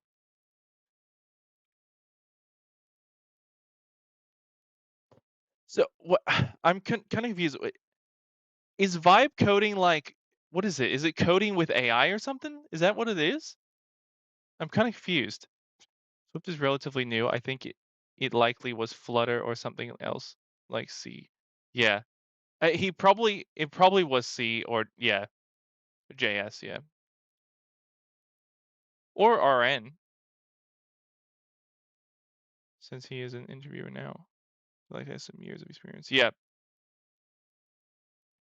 Yeah, probably. Hmm. A couple days later, you get that email that says, "Hey, so and so, love chatting with you. So We this want is to see this if is this course is actually a little bit old. But he did update it. So we're gonna build this. And then as we go, I think it gets we I don't know if it's at the end or is it at the end? Few questions, bonus resume, few states, a project up. Yeah. So it's updated. So we optimize it at the end for the updated versions. Web coding is literally using AI to code. You prompt and it codes it. Ah, okay. I didn't know there's a name for it. That's so interesting. I don't like doing it. You know, I'm not gonna lie, like I'm saying I'm not gonna lie a lot.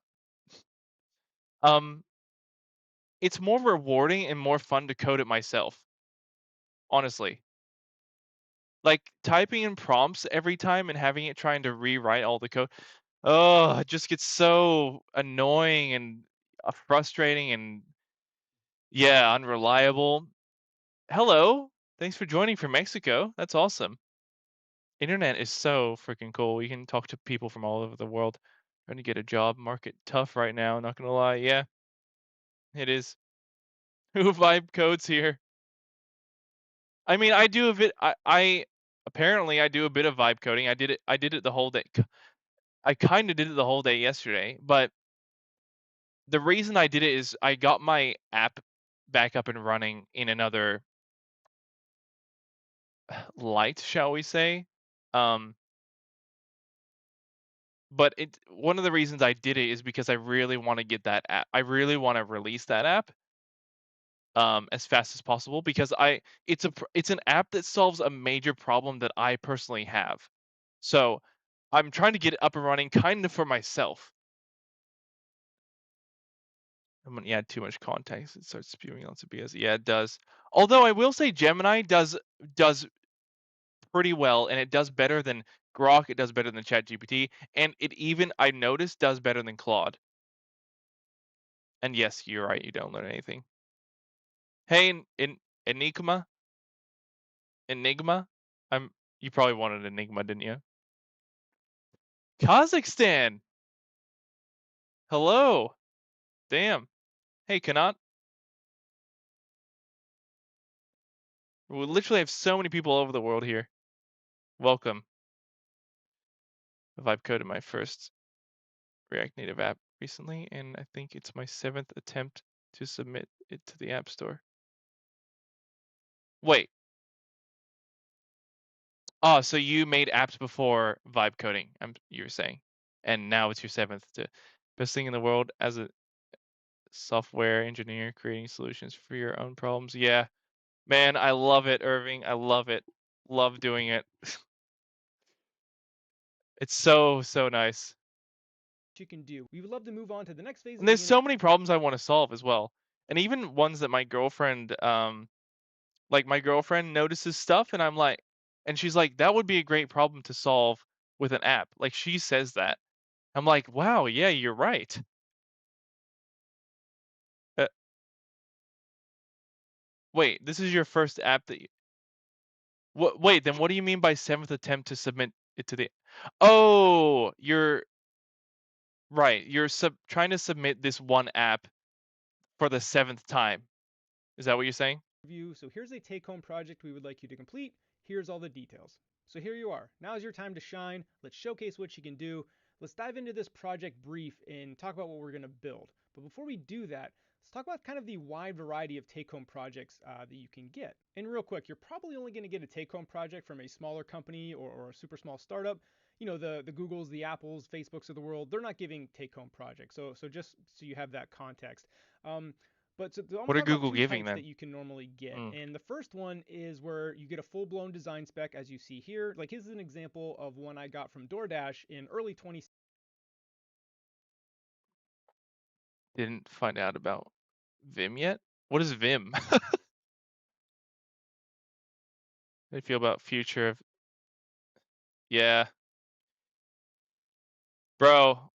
Um that's what I have that issue. I have that problem daily. I'm like, do I even learn to code? Do I even do it? Like, what's the point if AI? I mean, it will. Like, at some point, we all know it will be able to do pretty much everything. I think, but I mean, that's fine because here's the thing. Here's the thing that I think people don't think about.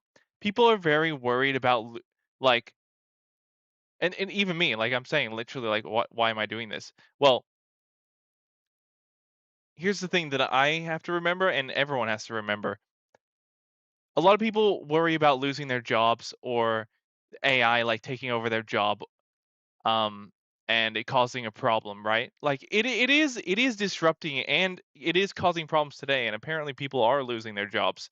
But the thing is, like the big picture is and this is what people have to remember is that when AI does, do everything, we don't have to do anything. We can live our life. We don't have to like at that point it's going to be utopia, I think. Like we're not going to need jobs. We're not going to need to make money necessarily. Everything's going to be combined and shared and AI is going to do what need it to do, and we're gonna get to do what we want to do. So I'm full for AI taking over pretty much everything, like not in the sense of like stopping us from having to think, but like, mow my lawn. Like robot with AI, please mow my lawn, do my dishes. Um and like, you know, if it needs to code something, sure, go ahead and do that so I can like, spend time with my family or live a life of um I don't know. I think we're going to work very well together with AI rather than having it take over, Vim, text editing software, you basically don't ever need to touch your mouse. Huh.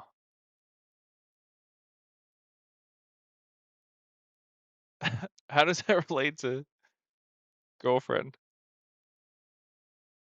I need to look up what Vim is because I can't. AI will enable us to create things we can't even imagine right now. Yeah, it will. And all we have to do is ask it to do it and it'll be there for us. 17, so almost. Please AI, make my dinner for me. Make every meal for me. Meal prep for me, please. I need that.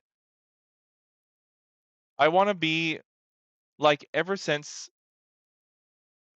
I don't know, I've gotten into coding, I've like really neglected my not my health, but my gym routine cuz I'm kind of addicted honestly to coding. I used to like I can game. I'm a gamer and I could game and also prioritize my gym life. But I'm actually addicted way more to coding than anything else that I've ever done and I love it so much. It's so fun. And that's how I know I'm meant to be doing it. But I just do it and I neglect everything else. Oh man.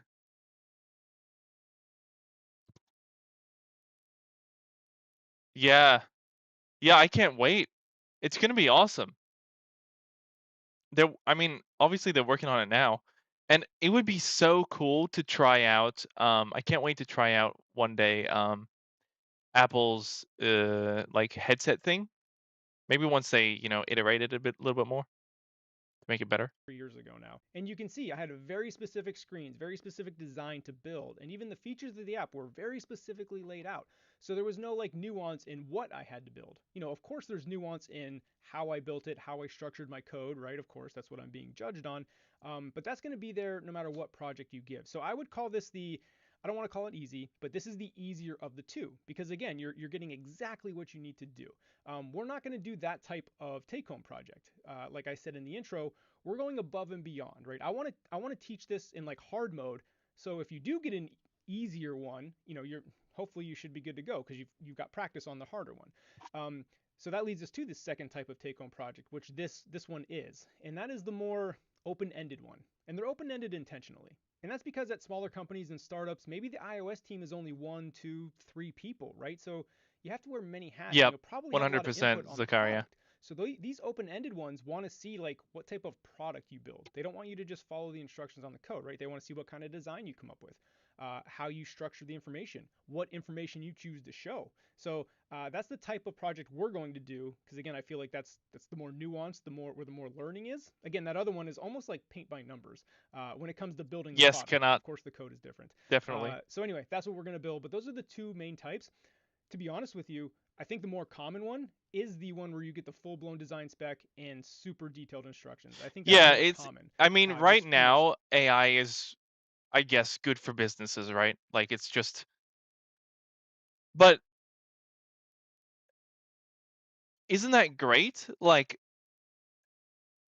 why not if you lose your job to AI, why not make a business yourself and then utilize AI to help you run it?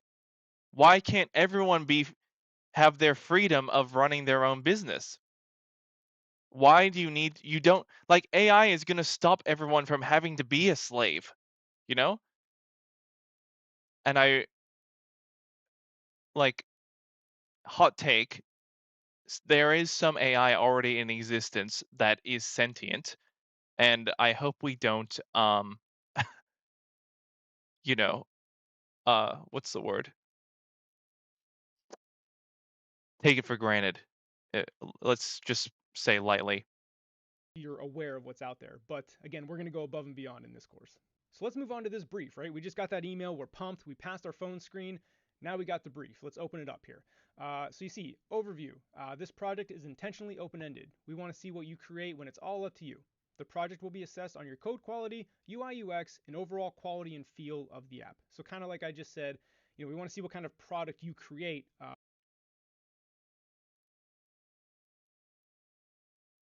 Yeah, exactly. I know. It's already happening. It's already happening. It's but I like the thing is, I think these it's weird as much as people say they're or they could be sentient. I don't think they are yet. Um, unless they're or at least the versions that we're getting are not sentient yet.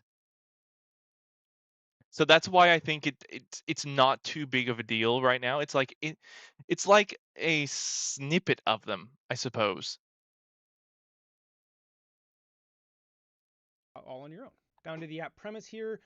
This I kind don't of know. tells you what Don't the I app is mean supposed to do. The user can enter a GitHub you username. can quote me on that, but don't quote me on that. I don't want to sound like I don't care about I guess, in the situation where I need to sound like I do. Retrieve a list of that username's followers. Okay, so I type in a name, hit the API, get the list of followers. Okay, got it. The user can search within these followers for Okay, hold on. I'm kind of what you create when I it's gotta all up focus to here you. The for a project will sec. be assessed on your code quality, UI UX, and overall quality and feel of the app. So kind of like I just said, we want to see what kind of product you create all on your own. Down to the app premise here. This kind of tells you what the app is supposed to do. The user can enter a GitHub username and retrieve a list of that username's followers. Okay, so I type in a name, hit the API, get the list of followers. Okay, got it. The user can search within these followers for a specific follower. Okay, so I'm going to get a big long list of followers. I need to be able to search through it. Okay, I kind of know where I'm going to go with that. The user is able to tap on a follower from that list to get more information about that follower. Okay, so I got the list of followers. Cool. Tap on it. New screen with their Hmm. information. All right, sounds reasonable. The user is able to save favorite username searches so they don't have to type them in every time. This needs to persist between app launches. Okay, persistence. Looks like I just need to save a username in order to query, right? Because I need to pull in their data. So okay, so it looks like I'm probably just going to be saving a username in user defaults.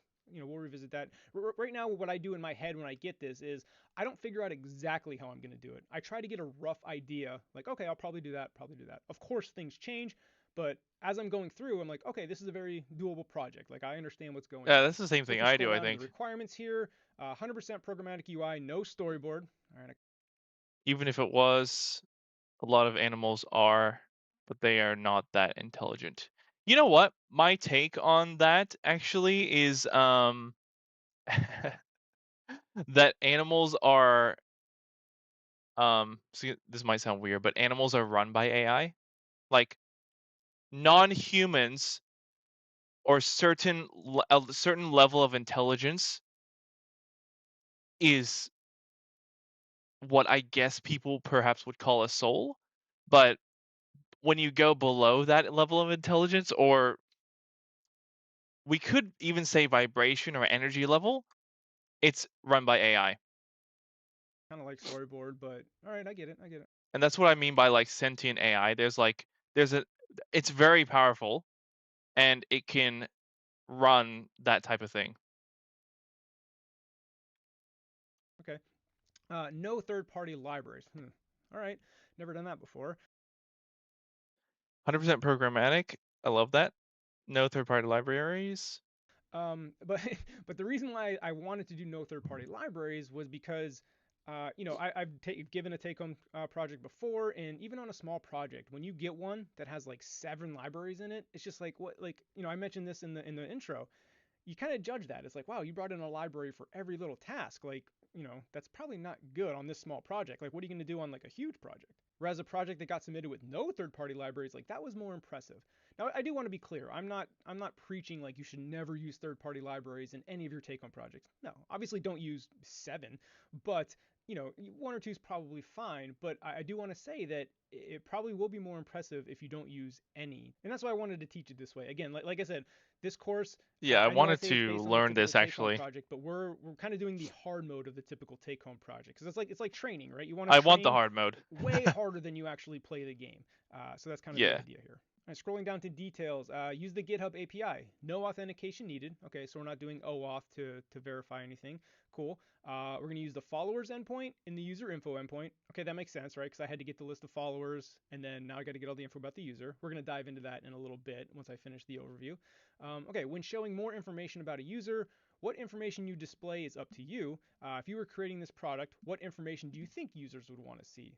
So this is where, like I said, the nuance comes in, right? The test here is if you're creating a product, like what information do you think, as somebody using GitHub followers that wants to see list of followers, like what information about a GitHub user do you find valuable that other developers would be searching for?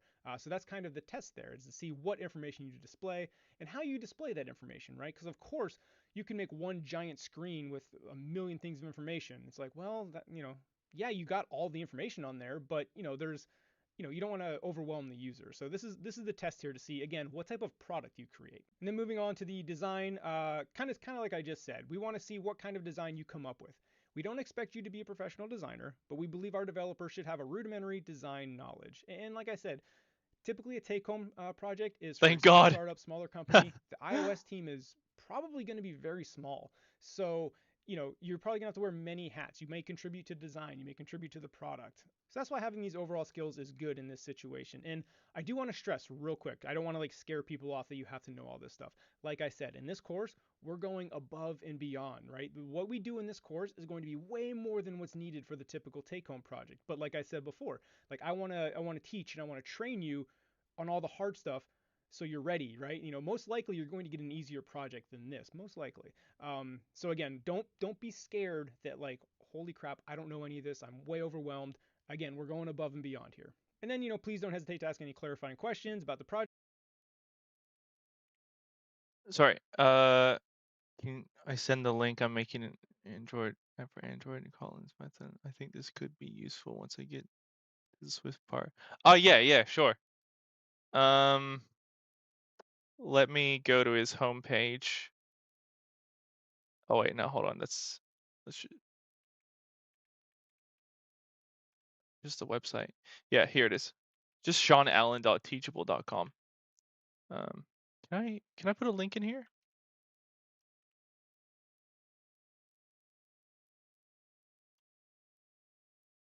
There you go. Oh, let me know if that works.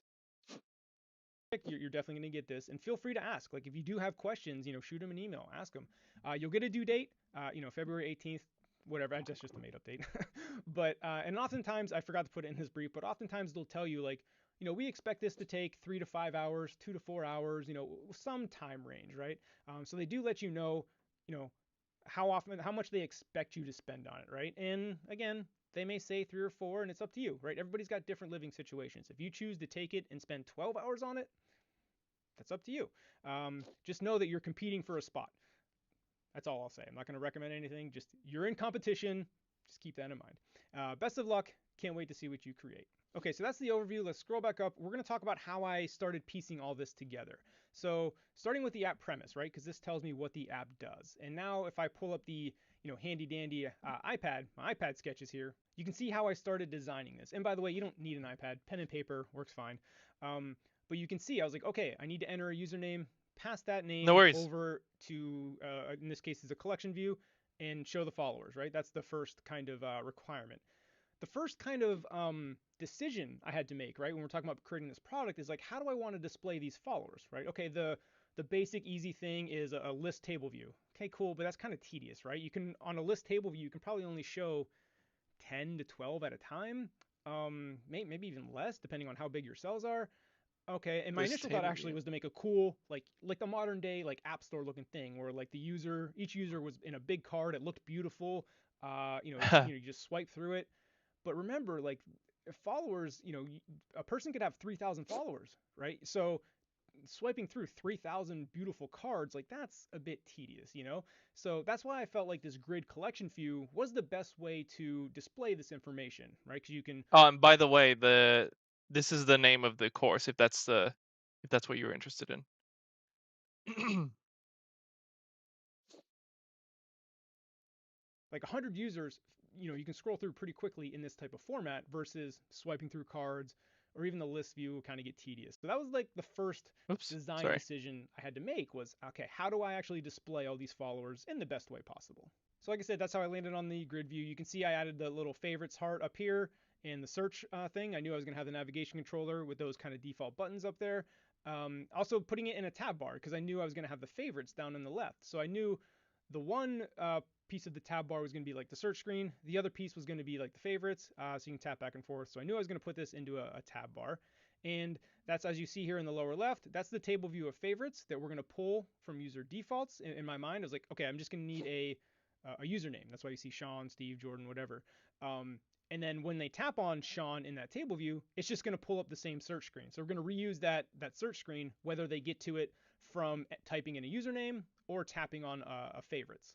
And then here in the lower right, I kind of have I knew I wanted it to be a modal, right? I knew I wanted them to tap on the follower and a modal would slide up that they can dismiss or take an action on. So you see, I knew I kind of wanted the avatar in the upper left and the name real big. And then after that, I just started listing the information that I thought I would want to show. There's no like design here, right? I was just like, let me just throw the information here. And while we're here, let's talk Yeah. about how I decided to put that information in. So here we are at the GitHub API documentation. If we scroll down to users, click on user, get a single user. This is where we're going to talk about what information we want to display. And I'm going through this exercise to show you how I decided to show the information I wanted to show. Again, if you go back to this GitHub design here, you can see I kind of wrote in all the information I want. And what I did was I just went to the GitHub documentation. And the great thing about the documentation is you can see the JSON response you're going to get back. So this is all the data I'm going to get back. And I went through and just kind of picked out, what data I wanted to display. Because again, we're creating our own product. It's up to me. That's part of the test. And actually, I don't know. I don't like looking at it like this. What I did, and a little trick here, this URL here is actually the users you can see, and that's just for Octocat. So I like to look at real data. That's kind of like dummy data. So if you go to your terminal and type in curl, so curl is how you can kind of ping an API, and then whoops. So type in curl space command V for that, except we don't want Octocat. We want SALLEN 0400. You can type in whatever user you like, but this will pull up real data. And let's make this bigger so people can see it. So this is, me, all the stuff I would get back on my user. So what I did was I pulled this up and I literally just went down the list. Yeah, I want to show the login. Avatar, definitely going to need to show the avatar. So I get that URL. Wow, I didn't know this This is existed. all kind of, weird stuff up here. The other URLs that you can type if I want to get other stuff. But yeah, I want to showcase the name. I want to showcase the company, maybe the blog, location, how many repos, how many followers they have, that kind of stuff. So how I came up with this information is literally going through this list and kind of building the product that I thought was best. And the funny thing is, if we go back to the GitHub design, you can see here I have company, blog, email. You see this top thing. But if you notice in the final design, I don't have that. What ended up happening as I was building this, and my point is that sometimes things change, is that most of the users didn't put in their personal email, didn't have a blog, didn't have a company attached to them. So that was Yeah. coming back null very, very, very often. And of course I could hide the UI based on null, but it was just very inconsistent. So I felt like it wasn't as useful for the product. So that's why I removed it. Again, these are the type of decisions that you can make. And then Yeah. also have the discussion, because the second part APIs. of the interview usually is, okay, let's talk about your take-home project. So if you can intelligently talk about your decisions and the reasoning why you got rid of them, whether they agree with them or not, the fact that you can articulate your thought process is the key here. So again, I want to talk about my thought process a lot and how I came up with this. So that's why we went through this little exercise here. So back to my iPad design, as you can see Cool. here, we talked about that screen where I wanted to show all that information. You can see my first iteration. I Will had you use Alex sidebar? What is that? the GitHub button, the blog button, and the follower button all at the top small. But why I moved away from this was because I thought the bottom, which would be all the rest of the information, would just be like a wall of text, and I didn't like that. So we moved on to this design here, kind of what you saw in the final design, where I kind of made little cards for each little section, right? I logically grouped right? You have like this header Oh, information that's with cool. the name, I location, like that. bio, again, the company email, website, the repos, and get the GitHub profile. So again, I logically grouped each information together and then made a little card around that. And then, like I said, this website company email section was causing a lot of problems, so I just decided, it wasn't worth it for this project. So again, those are the decisions you'll have to make. So you can see how I actually started with the design on creating this, and then here you can see like what I ended up with in the final. And I used Sketch to build this. So I went from this. Oh, by the way, I just want to say this is a free course offered by this guy, so I'm not like, you know, um, sharing a course that I paid for, um, to everyone. I'm just share. This is totally free. Just FYI. Oh, really? Alex, I haven't heard of that. One of the things I probably should look into is a plugins. If that's a specific one for Xcode, then yeah, I might actually start using that. I think Cursor was a little bit harder to implement into Xcode, or a little less convenient, so I didn't like that. I think that's why I kind of abandoned the Cursor idea at the start. App drawing in the iPad to going over to Sketch to fleshing out this design in Sketch. So I hope that illustrated the process a bit to where you get the initial brief in the email, how you dissect the brief a little bit, how you start sketching it out on pen and paper or iPad, whichever you choose, and then how you kind of build it from there, how you dissect the JSON to see actually what information you're going to get, what you want to display. I hope all that helped to show you the process. That is how I got to this sketch design that you see. And then from here on out in the course, when we start building, we're going to be using this sketch design for. Can you just edit the code with Cursor once you initialize the project with Xcode? Um,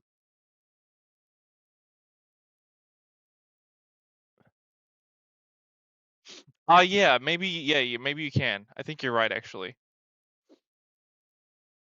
But at the point where when I was thinking about Cursor, I was very, very new to the app development, so I kind of just went on to start learning properly instead of like incorporating AI, if that makes sense. But yeah, Cursor is so popular. Reference, but I wanted to go through all this to show you how I got to that sketch design, and hopefully that was helpful. So in the next video, we're going to start building. Let's go. Let's do it. Start building, boys. Today I'm going to show you some of the highlights of what's new in Xcode 12. Now I say highlights because anytime we get a brand new Xcode, Wait, are we not building? Oh, there's these a are ton of little things updates. that are some of them risking it a little bit. Down, Let's skip through include this a this little bit. redesign button. The icons got redesigned over here on the helps. That's Now when you're fine. doing your font code, now you can change that. So if you Should go learn React Native instead, man. Um, the thing is, I chose Swift, and so I decided I'm just gonna stick with Swift, and then if I need to or want to learn something else later after I've learned Swift, then I will. But for me, I don't want to at the moment. Cursor, but as I understand, it's iOS devs use Alex Cyborg more. Sorry. Yeah, I'll try it. I'll look into it actually. Yeah, I am mainly an iOS guy. See, I don't really care about Android at all. Um, I mean, sorry. Give me my mic away. I cough. I need to get a drink in a second. Um, I know Android is a huge market, but there's a big interest for me in Mac and iOS and stuff like that. So it's just kind of what I chose to learn. Also, it's really easy as well to learn it. Um, and yeah, I like eventually I do want to make my own apps without the need of a job, but I'm just gonna start for now with hopefully a job in iOS. I've been doing it for it's weird, like on and off. I've been doing it for let's say 6 months, but significantly into learning it for 4 to 5 months, so not that long, I would say. I mean, I've been on and off learning it for longer, probably longer than that, but doesn't get easier than Kotlin and Links.js, like JavaScript. Yeah, I heard. Yeah, I know. Everyone has their own opinion. I know everyone has their own opinion. What's better? What's easier? Um, but yeah, there's just something that I get drawn to with this, so it's just like what I chose to do.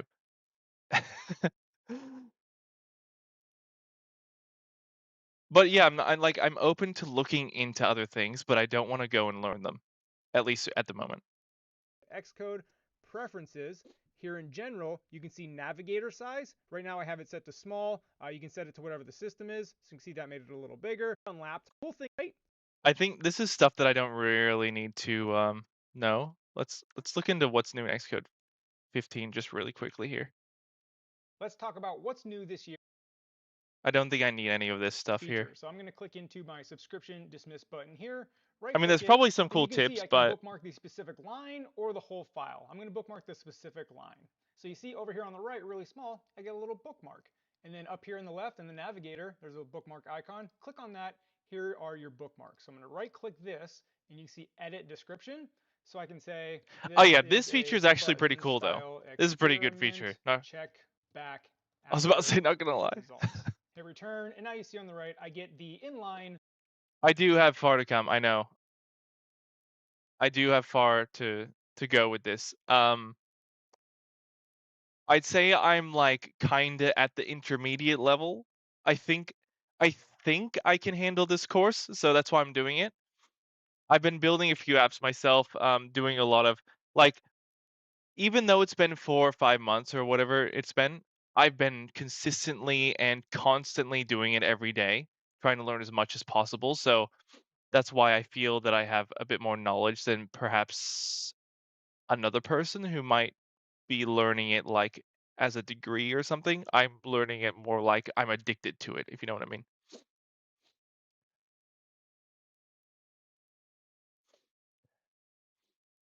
Description of my bookmark. Now, as you can What imagine, is there's a sniffling? million different reasons. Give me 1 sec. I'm just gonna I'm just gonna get a drink. I'll be right back.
All right.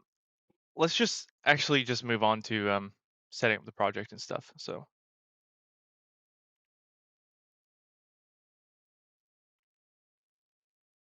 I wish it was more consistent. I gotta be To do in this video, um gotta be that. I've been a bit interested in trying to learn Swift as well, but it's kind of hard when you don't know on a Mac. Yeah, it is kind of hard. That's like one of the reasons I got a Mac is because I wanted the option to do it, even though I wasn't doing it at the time. I just love the idea of working on a Mac in general. Because I do a lot of video editing and stuff too. Um, as evident by the fact that I have a YouTube channel and I'm streaming on here. But you know what? I actually like streaming. Weirdly, I like streaming more. I like doing live stuff. And not editing that much. It's not a huge passion of mine, and I realized that after a while of trying to do YouTube.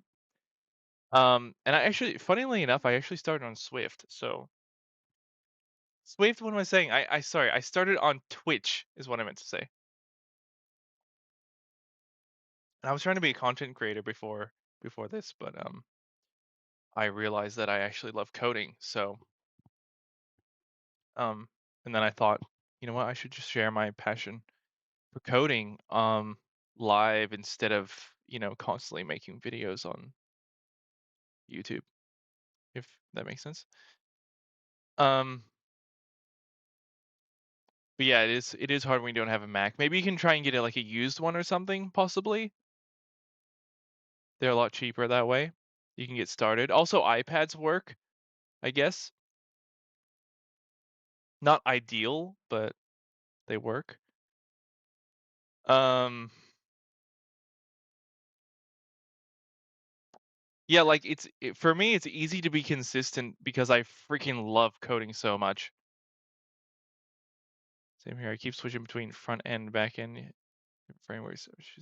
Yeah, that's the thing. You got to stick to one thing.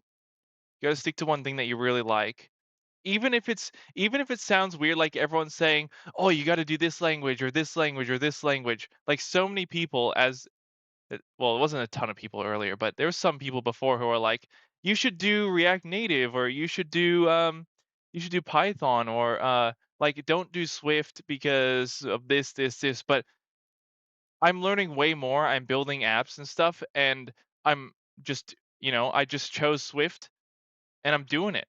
So like it's not stopping me from, learning, and I'm actually doing it.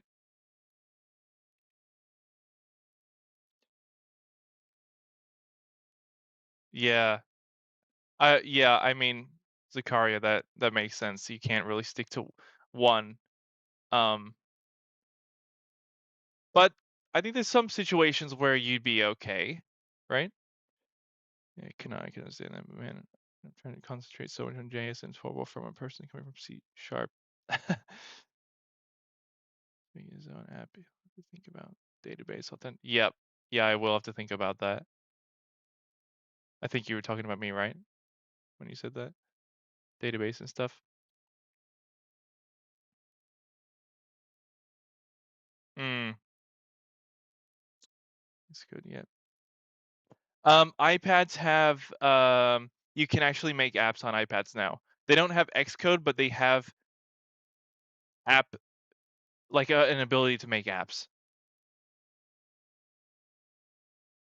So use virtual machine. A colleague did that for years. It still works. Yeah, I think it still works. Virtual machine still works.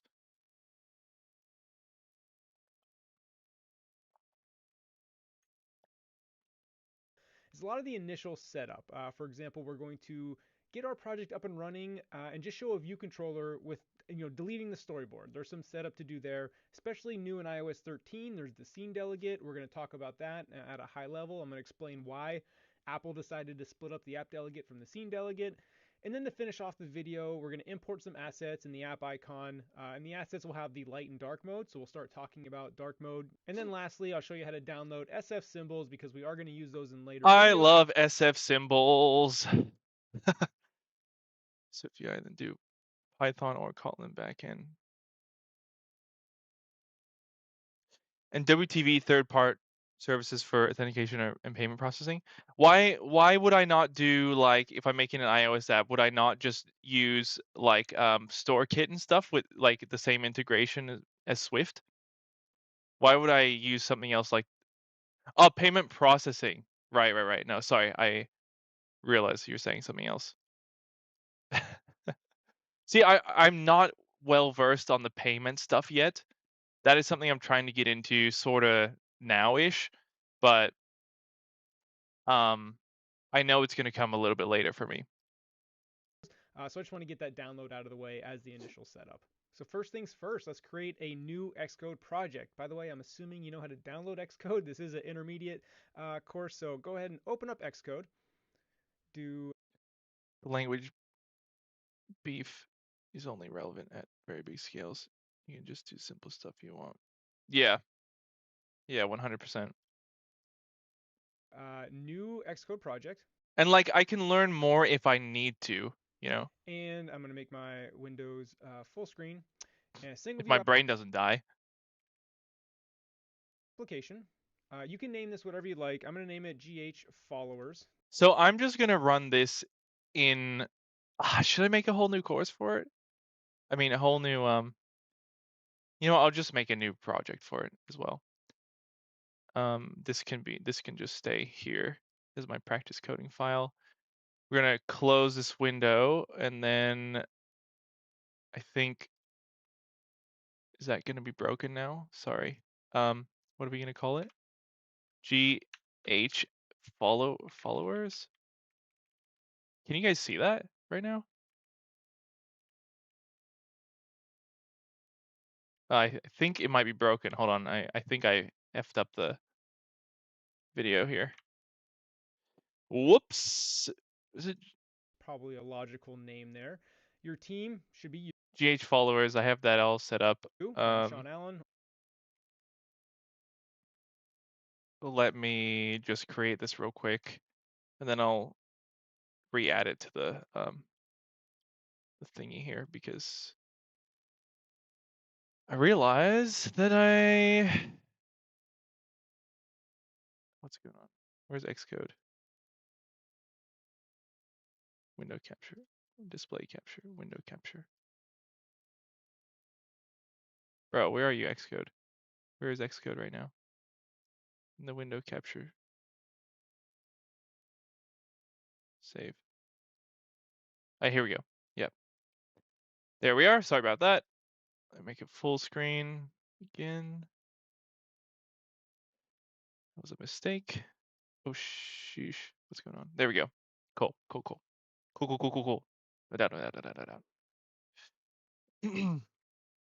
Payment processing, the only option is doing it yourself or using Stripe. Yeah. I mean, you could use Stripe. Payment iOS devs usually use Revenue Cat. Oh, yeah. Revenue Cat, I heard about that. It's really good, actually. I should use Revenue Cat. Thank you for reminding me about that. I literally forgot about it. Bro. Jesus. All right. Anyway, Organization name. I mean, it can be whatever you want. If you have a team and organization, that's fine. Your organization identifier. Usually, this is my website, seanallen.co. Language in Swift, and then user interface. This is a big one. Storyboard. Make sure it's not set to SwiftUI. I believe it's SwiftUI by default. So make sure you have storyboard. Even though we're deleting storyboard, SwiftUI will pull up, SwiftUI with the preview pane and all that stuff. So, storyboard. Hit next. I Save it don't. to wherever I you like. actually I don't care. I'm just gonna do SwiftUI. I'm not gonna do My storyboard what he chapter does. code. By the way, in this course, you're going to get the sample code is Watch going to there be be a broken major down problem where we later. left off in the chapter. So if you screwed up the app later on, you can go back to chapter 8, download my sample code and be good to go. Have a clean working copy right at that state. Save it wherever you like. That's where I'm saving mine. And here we are. We have our blank project. Before we dive into deleting the storyboard, let's click off the landscape left and landscape right. We're not going to mess around with landscape on a take-home project. They're not going to expect it to actually conform to landscape mode as well, most likely, because that actually usually takes a lot of work depending on the UI of the app. And unless you never know, right? Maybe the company you're interviewing for, their app is specifically in landscape. So might be a different story. But again, I think that's an edge case. So we're going to not mess around with landscape mode as well. Same thing with the iPad. We're not going to do that as well for this current course. So let's. Can I actually turn off iPad in one go? I guess I can't. I have to do that. Oh no, wait. How do you? Huh? How do you turn off iPad? Oh, is it here? Delete that. Ah, yeah. Delete that, and delete that. Just for iPhone, baby. There we go. Get rid of the storyboard. After all, we're doing this 100% programmatically. So the first thing right above, actually the first thing, let's make a ceremony of it, right?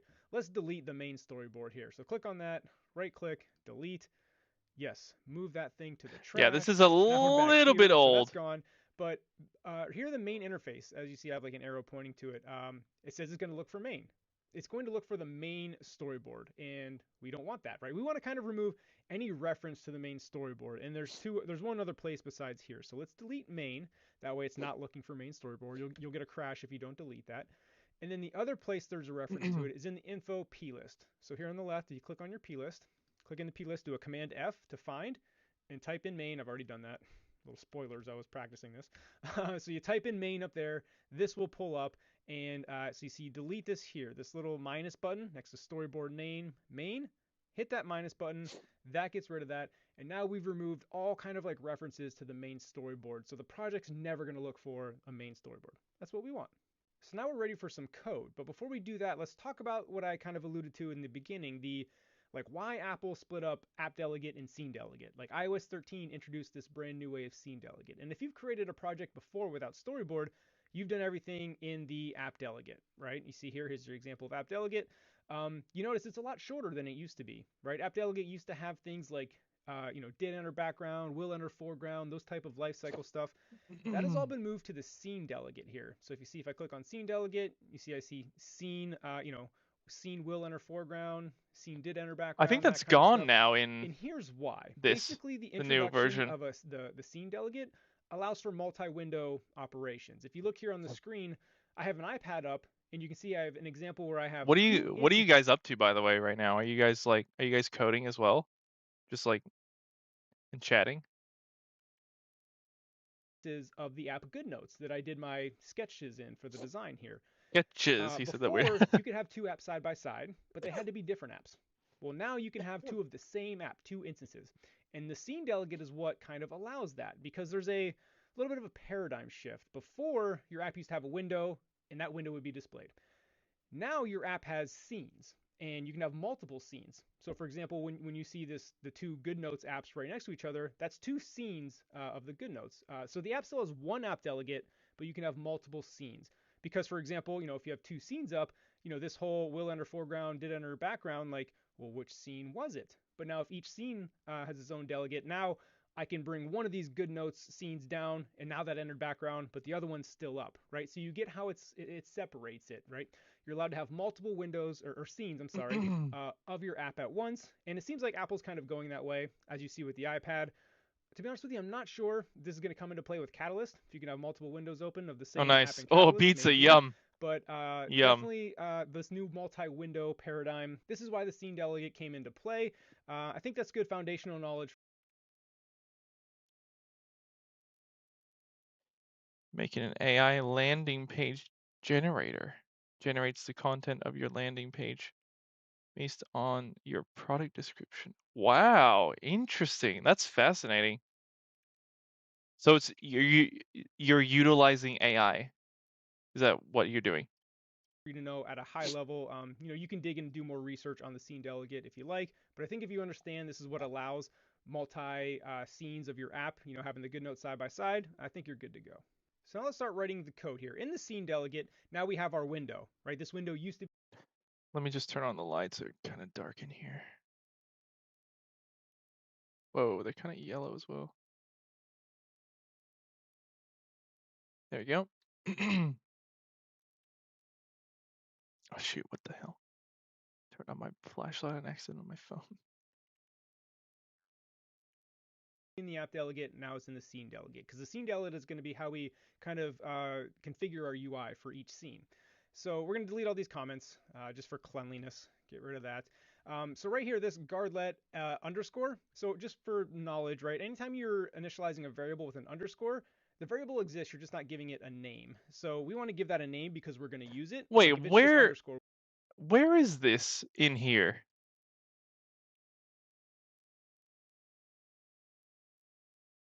Do I need access to that or something?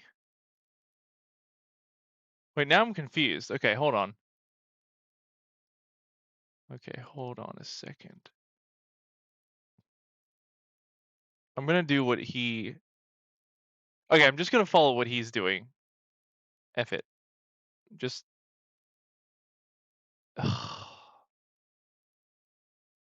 Okay, give me 1 sec. I have to redo this again, I think.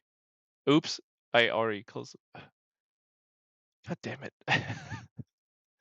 Oh my god, okay. Delete this. Goodbye. And then...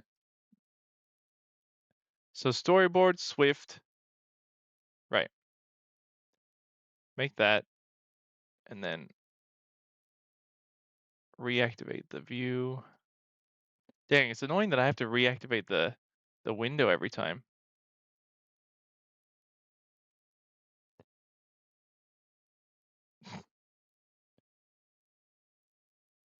Early morning in Sweden, lesson got cancelled, so I'm having breakfast and watching the stream, thinking about what kind of JS project or practice to work on. We're on his way to making the 1000th React to do app. Yeah. Now I'm just going through the basics again of pure vanilla JS. Nice. I always find it nice to go back to the basics. All right. All the dumbass files are here. We'll just do what he did because I know we are gonna update the project later, with all the what's new in Xcode stuff. Where is it actually? Holy. Wait, where are the... I know they're here somewhere.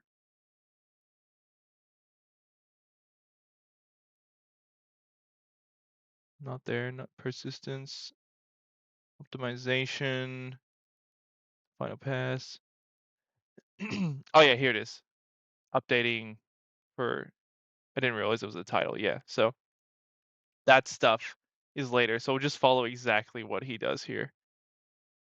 So let's, I might actually just go back a little bit because just to make sure I'm following exactly what he's doing. All right, you guys can see that, right?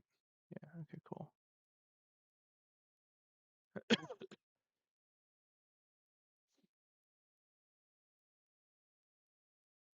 You make a simple Kanban, Lean Six Sigma to do app. I buy it for 2 burgers and a big bottle of cola. Holy shit, I will take burgers. I mean, I would take that deal. So Mar, you better do it. In mind. And here we are, we have our blank project. Before we dive into like deleting the storyboard, let's click off the landscape left and landscape right. We're not going to mess around with, landscape on a take-home project. They're not going to expect it to actually conform to We landscape will mode as just well, delete most these, likely, because that actually usually takes a lot of work depending on the UI of and the then we'll app. skip Yeah, so forward click to... delete. Yes, doing this 100% programmatically. So the first thing right above, actually the first thing, let's make a ceremony of it, right?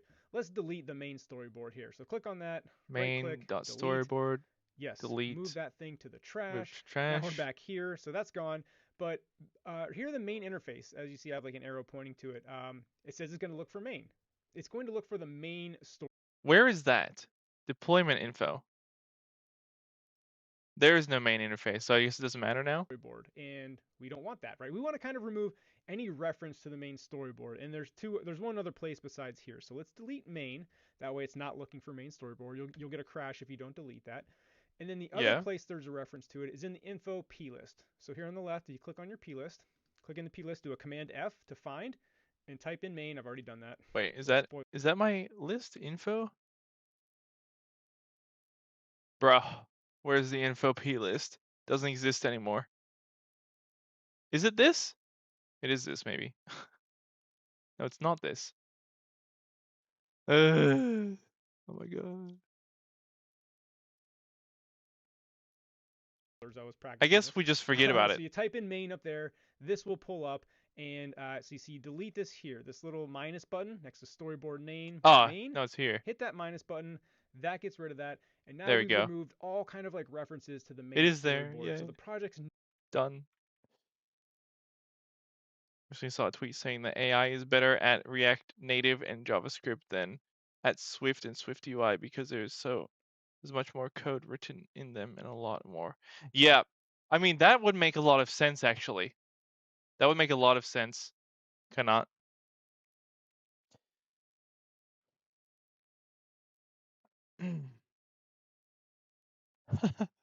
No, no. You don't, Mari. You don't want the burgers to be ready right now. You want them to be ready the moment you finish the app because they're going to be soggy. Surely you realize that. And the Coke's going to be like, well, I don't know how long it's going to take you to make it, but the Coke might be like, no fizz. Send you a delivery if you're fine with it. Yeah, nice. Walt Foodora. Ha! That's a great name. Low and it ain't hard. Plus, we give into the BS world of project management. never going to look for a main storyboard. That's what we want.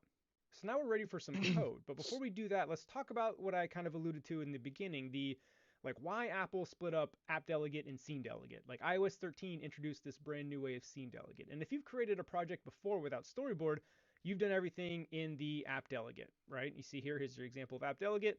You notice it's a lot shorter than it used to be, right? App delegate used to have things like, did enter Wait, hold background. on. What are we? Yeah, okay, we've done that. Here's your example of app delegate. You notice it's a lot shorter than it used to be, right? App delegate used to have things like, did enter background, will enter foreground, those type of lifecycle stuff. That has all been moved to the scene delegate here. So if I click on scene delegate, you see I see scene, scene will enter foreground, scene did enter background, that kind of stuff. And here's why. Basically, the introduction of the scene delegate allows for multi-window operations. If you look here on the screen, I have an iPad up, and you can see I have an example where I have two instances of the app GoodNotes that I did my sketches in for the design here. Before, you could have two apps side by side, but they had to be different apps. Well, now you can have two of the same app, two instances.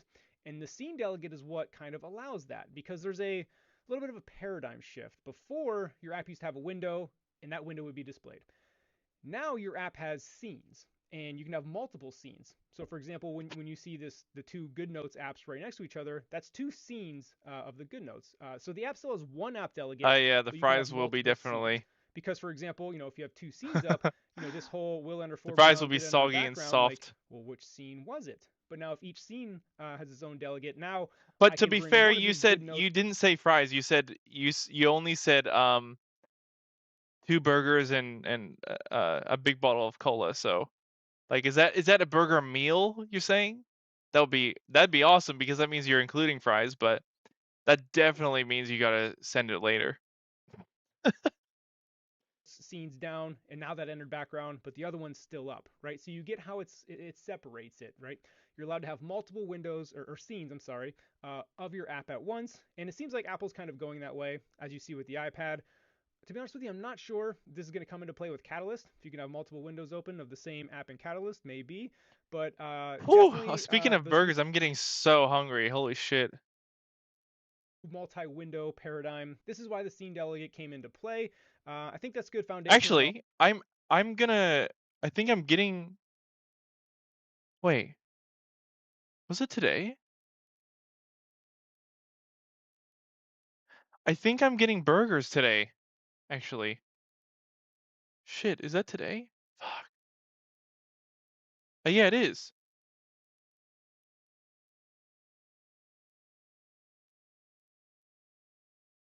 Uh, the one I'm getting today doesn't. Oh, the burger place I'm going to today, and most places. I want to say most places in Australia, which is where I am. Yeah. Fries come with burgers in America. Australia, not so much. Sometimes yes, but most of the time no, they don't.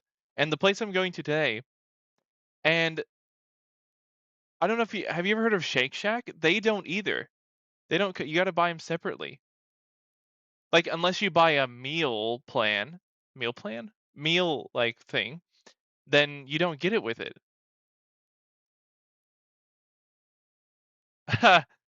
Paid in food.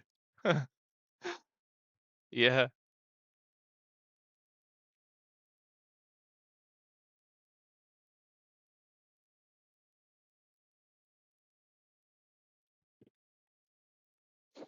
Oops, sorry.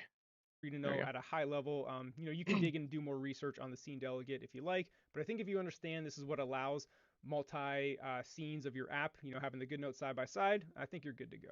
So now let's start writing the code here. In the scene delegate, now we have our window, right? This window used to be in the app delegate, now it's in the scene delegate, because the scene delegate is going to be how we kind of configure our UI for each scene. So we're going to delete all these comments just for cleanliness. Get rid of that. So right here, this guardlet underscore. So just for knowledge, right? Anytime you're initializing a variable with an underscore, the variable exists. You're just not giving it a name. Yeah, So we right. want We're using UI stuff in this. That's why we're here. Um, and I realize now that's what.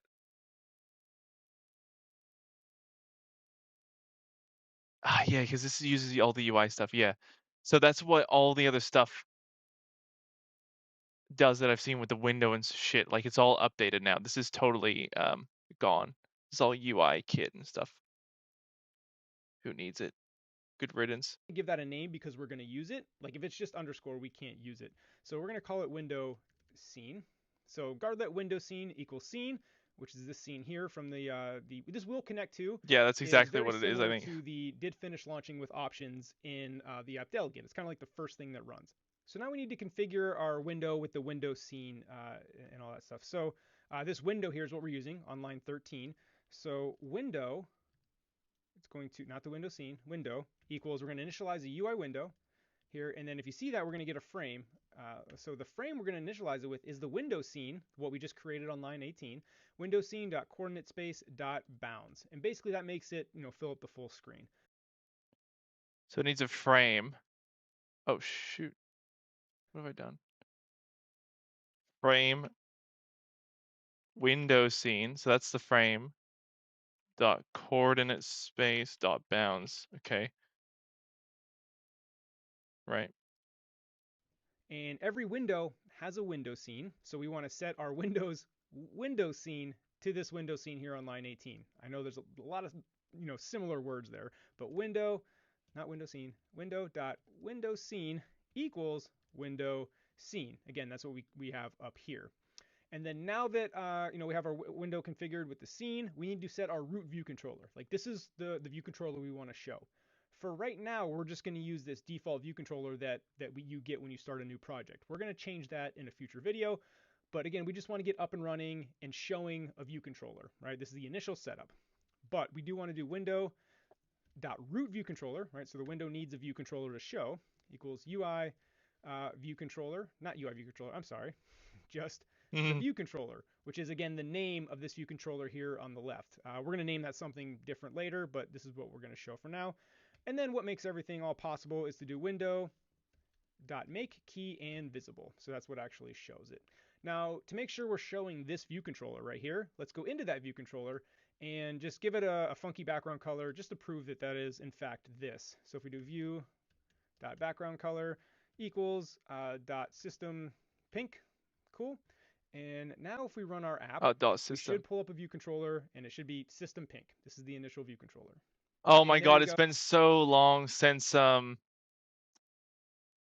since I've done since I've been in the storyboard like style and not Swift, like SwiftUI, and UI kit is so different and so much easier and better than this. Oh man. That's crazy stuff. I'm in Morocco, you usually get fries with the burger and the drink if you want, unless you, you go to big chains like Burger King and the likes. Yeah. Oh, that's so good. Kazakhstan, you can either buy items separately or choose a combo that includes burger prices. Yeah. That's pretty typical here too in Australia. Like you can't expect things from people. Okay, so that didn't work.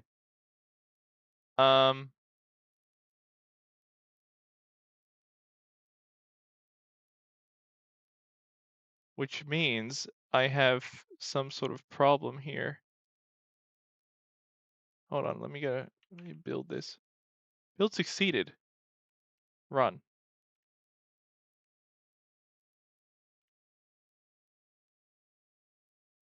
So, oh, what? Let's find storyboard main imp. Wait, where? Hold on. Main should be deleted though. Is it not?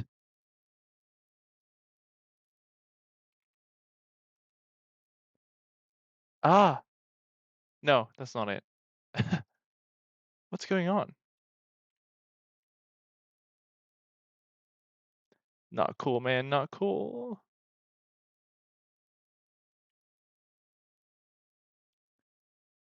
Um,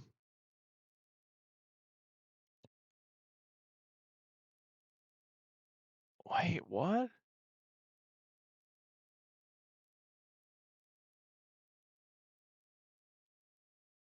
Because he ran his.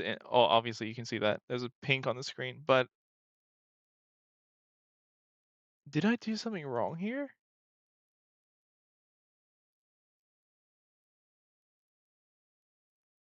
Do I need to get rid of scene delegate or what? Let me go back a bit. Already having problems here with scene with the UI kit. Bro, UI kit is so bad. You've done everything Compared to Swift UI.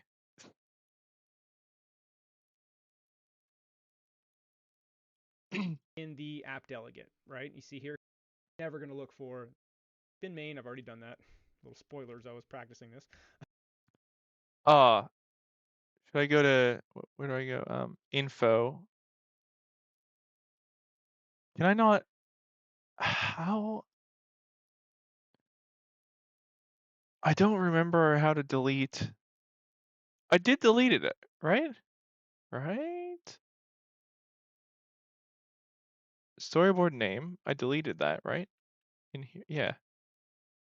It's right there, main, and then minus. So you type in main up there. This will pull Ah, yeah, okay. up, and so you see delete this here, this little minus button next to storyboard name main. Hit that minus button. That gets rid of that. And now we've removed all kind of like references to, and so you see, so the project's never going to look for a main storyboard. That's what we want.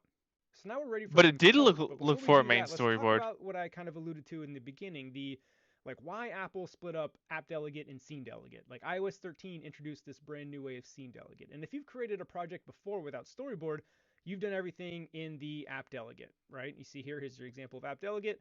Where would it be looking for that? Where would it be looking for that? Is it in, would it be in here?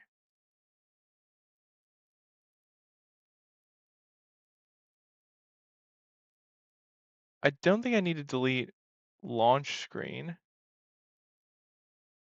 but hold on, I just need to check where my girlfriend is. Is she okay? Ah, she's on the bus already on the way home. Nice. What is going on here? There is a main here, but I know that's not it. That's unrelated.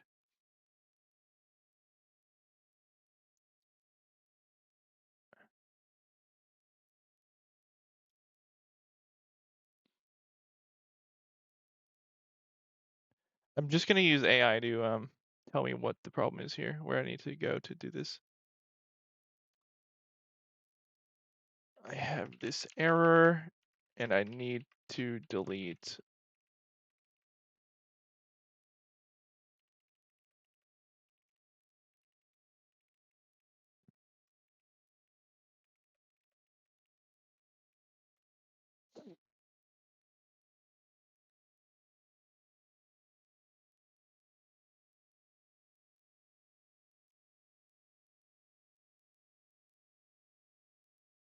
Oh, I know now what the issue is, but it's weird because I don't know where it is here. Maybe it's somewhere else in here?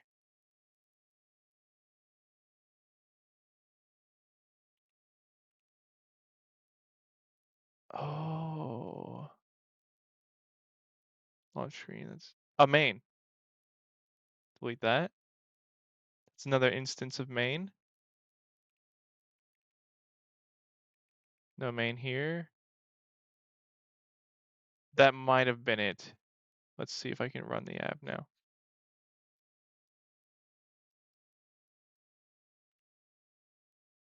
Build succeeded. And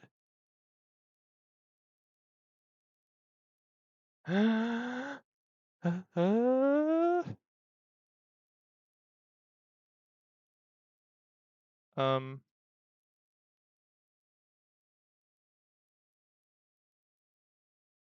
it worked. Boys, it worked. I'm looking at a pink screen right now. I realize you can't see that, but I should make it available to you. Hold on. I'm gonna run it on a smaller device so it's smaller. Fuck, what can I run it on? 16? Is that smaller? 16E? What's 16E? I don't remember what that is. Oh yeah, it's a little bit smaller. There we go. A little bit. Can I make it smaller? Oh, I can just make it smaller. I'm stupid. I'm gonna run it on a Pro. 16 Pro. I'm dumb.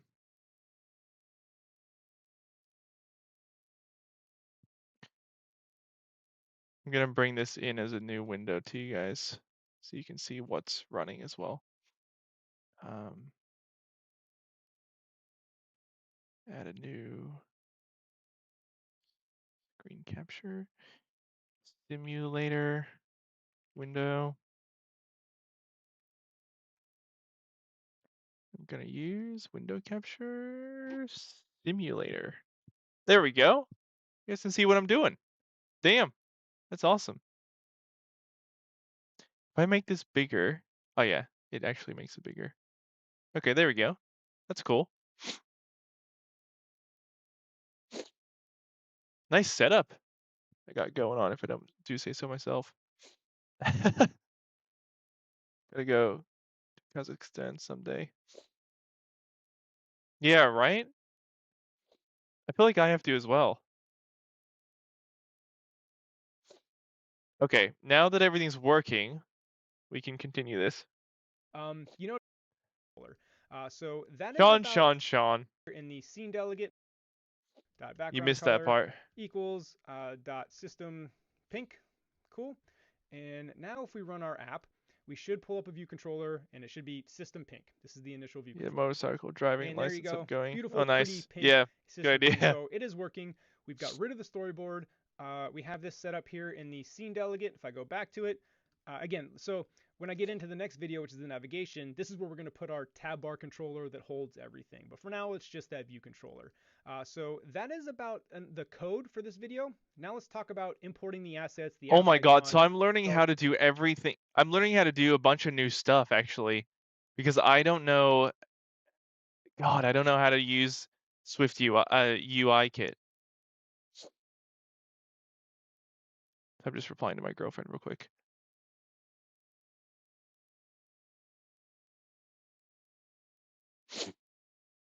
Okay, let's continue this. And SF symbols. So to do that, let's click on Assets folder right here. Let's make this smaller. We don't need it to be that big. If you click on the app icon, you can see all like the app icons this takes. And Look you at can this see is for way iPad updated apps, from the App Store before icon, this Spotlight search, this all age to this stuff. age. And also in this course description, you're going to see some files you can download. and you will have the assets there, the app icon and the assets for the app in there. So make sure you download that wherever you downloaded that to, pull that up, and we're going to use those. Okay, so I have my folder up. You can see all the app icons here. Now, sometimes you can like highlight them all and drag them all here, and it'll put them in the right spots. I don't know. That never worked for me. I actually just tested it a little bit ago. It still doesn't do exactly what I want. So this is tedious. I'm going to do the first couple, and then I'm going to fast forward through me doing it because you can kind of get the picture. Wait, is that from SF Symbols? No, right? Where is it? On the App Store icon. Click on the tab bar controller that holds everything. But for now, it's just that view controller. So that is about the code for this video. Now let's Ah, talk here we about go. importing the assets, the app icon, dark mode, I'm not and so gonna forth. I'm not gonna worry about the app icon for now. I know how to sort out the app icon already, so I'm not gonna bother with that. So to do that, let's click on assets folder right here. Let's make this smaller. We don't need it to be that big. I So will. click on the app I'll icon. actually. You can see all like the app icons. This Maybe I should just do it for completion's sake. App icon sketch. Is that an immediate download? Oh yeah, nice. Let's have a look here. And it is a, what the frick is this? Huh?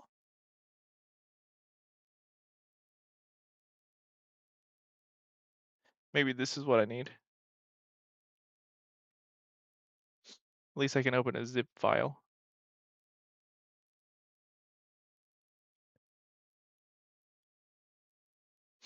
Oh yeah, here we go. We can probably just use these for now. Can't really use the room.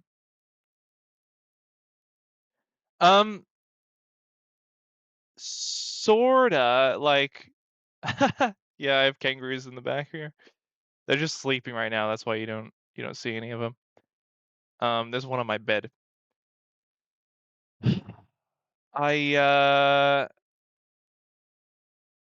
It's not as scary as people as people think. Like it does, yes, have some of the deadliest animals technically in the world, but living in a city is like living in any other city, basically.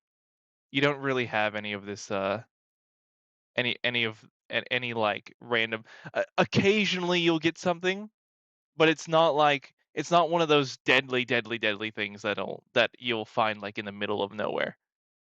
You know what I mean? Like you'll get spiders here and there, just like anywhere else. There are way bigger spiders here than other places. That is a fact. That is true. I run into those all the time.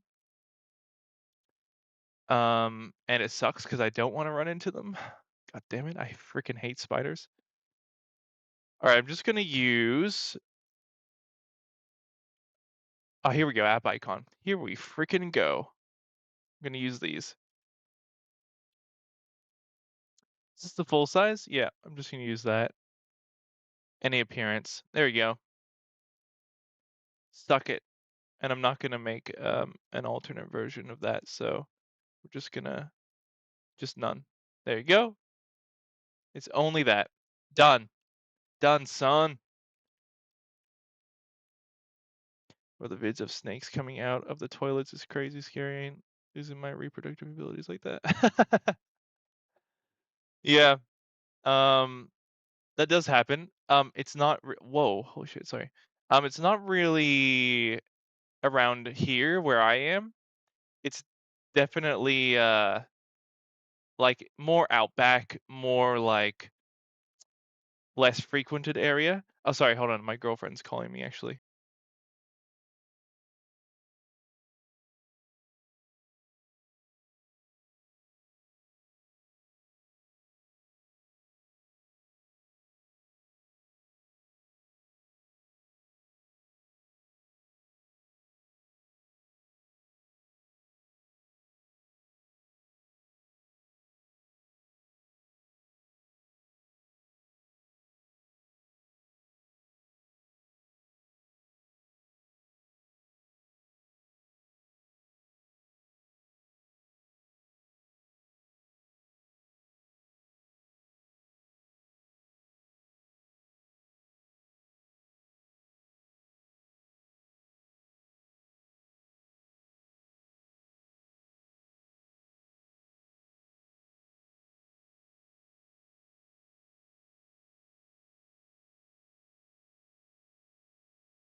Okay, I actually have to go because I need to pick up my girlfriend, then we're gonna go grab our burgers. So decent session for me. But what I'm gonna probably do is this is really set up, so I'm gonna continue this setup probably by myself. Um, Maybe later tonight. And I actually have work tomorrow, like a regular kind of like a regular job tomorrow, um, Friday and Saturday. So I'll probably be streaming like more. I'll try and stream probably like later in the afternoon tomorrow or in the morning, my morning, which is in like 16 hours something. It's like 6 p.m. here right now. So I yeah, I hope they're nice. They're usually really, really good. It's called Betty's Burgers. It's perfect. Usually perfect. But they've got a special on right now. You won't believe it, but you get burger with fries and with a drink for only $15. Mind blowing. So yeah, it's sick. We're gonna grab that tonight. So yeah, I will. Thank you guys so much for joining. It was awesome to have company while doing this. Um, Hopefully you guys are interested in coming back again some other time. Um, and yeah, I'm just gonna honestly, I'm gonna try and stream as much as possible while I'm doing this. So yeah, I'll catch you guys in my next one, I guess, maybe if you're there. And yeah, thanks again. Appreciate it. It was so fun.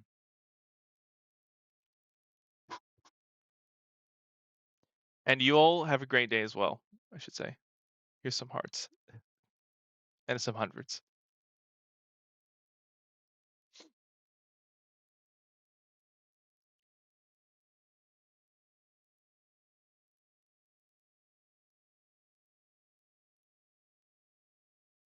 Take care.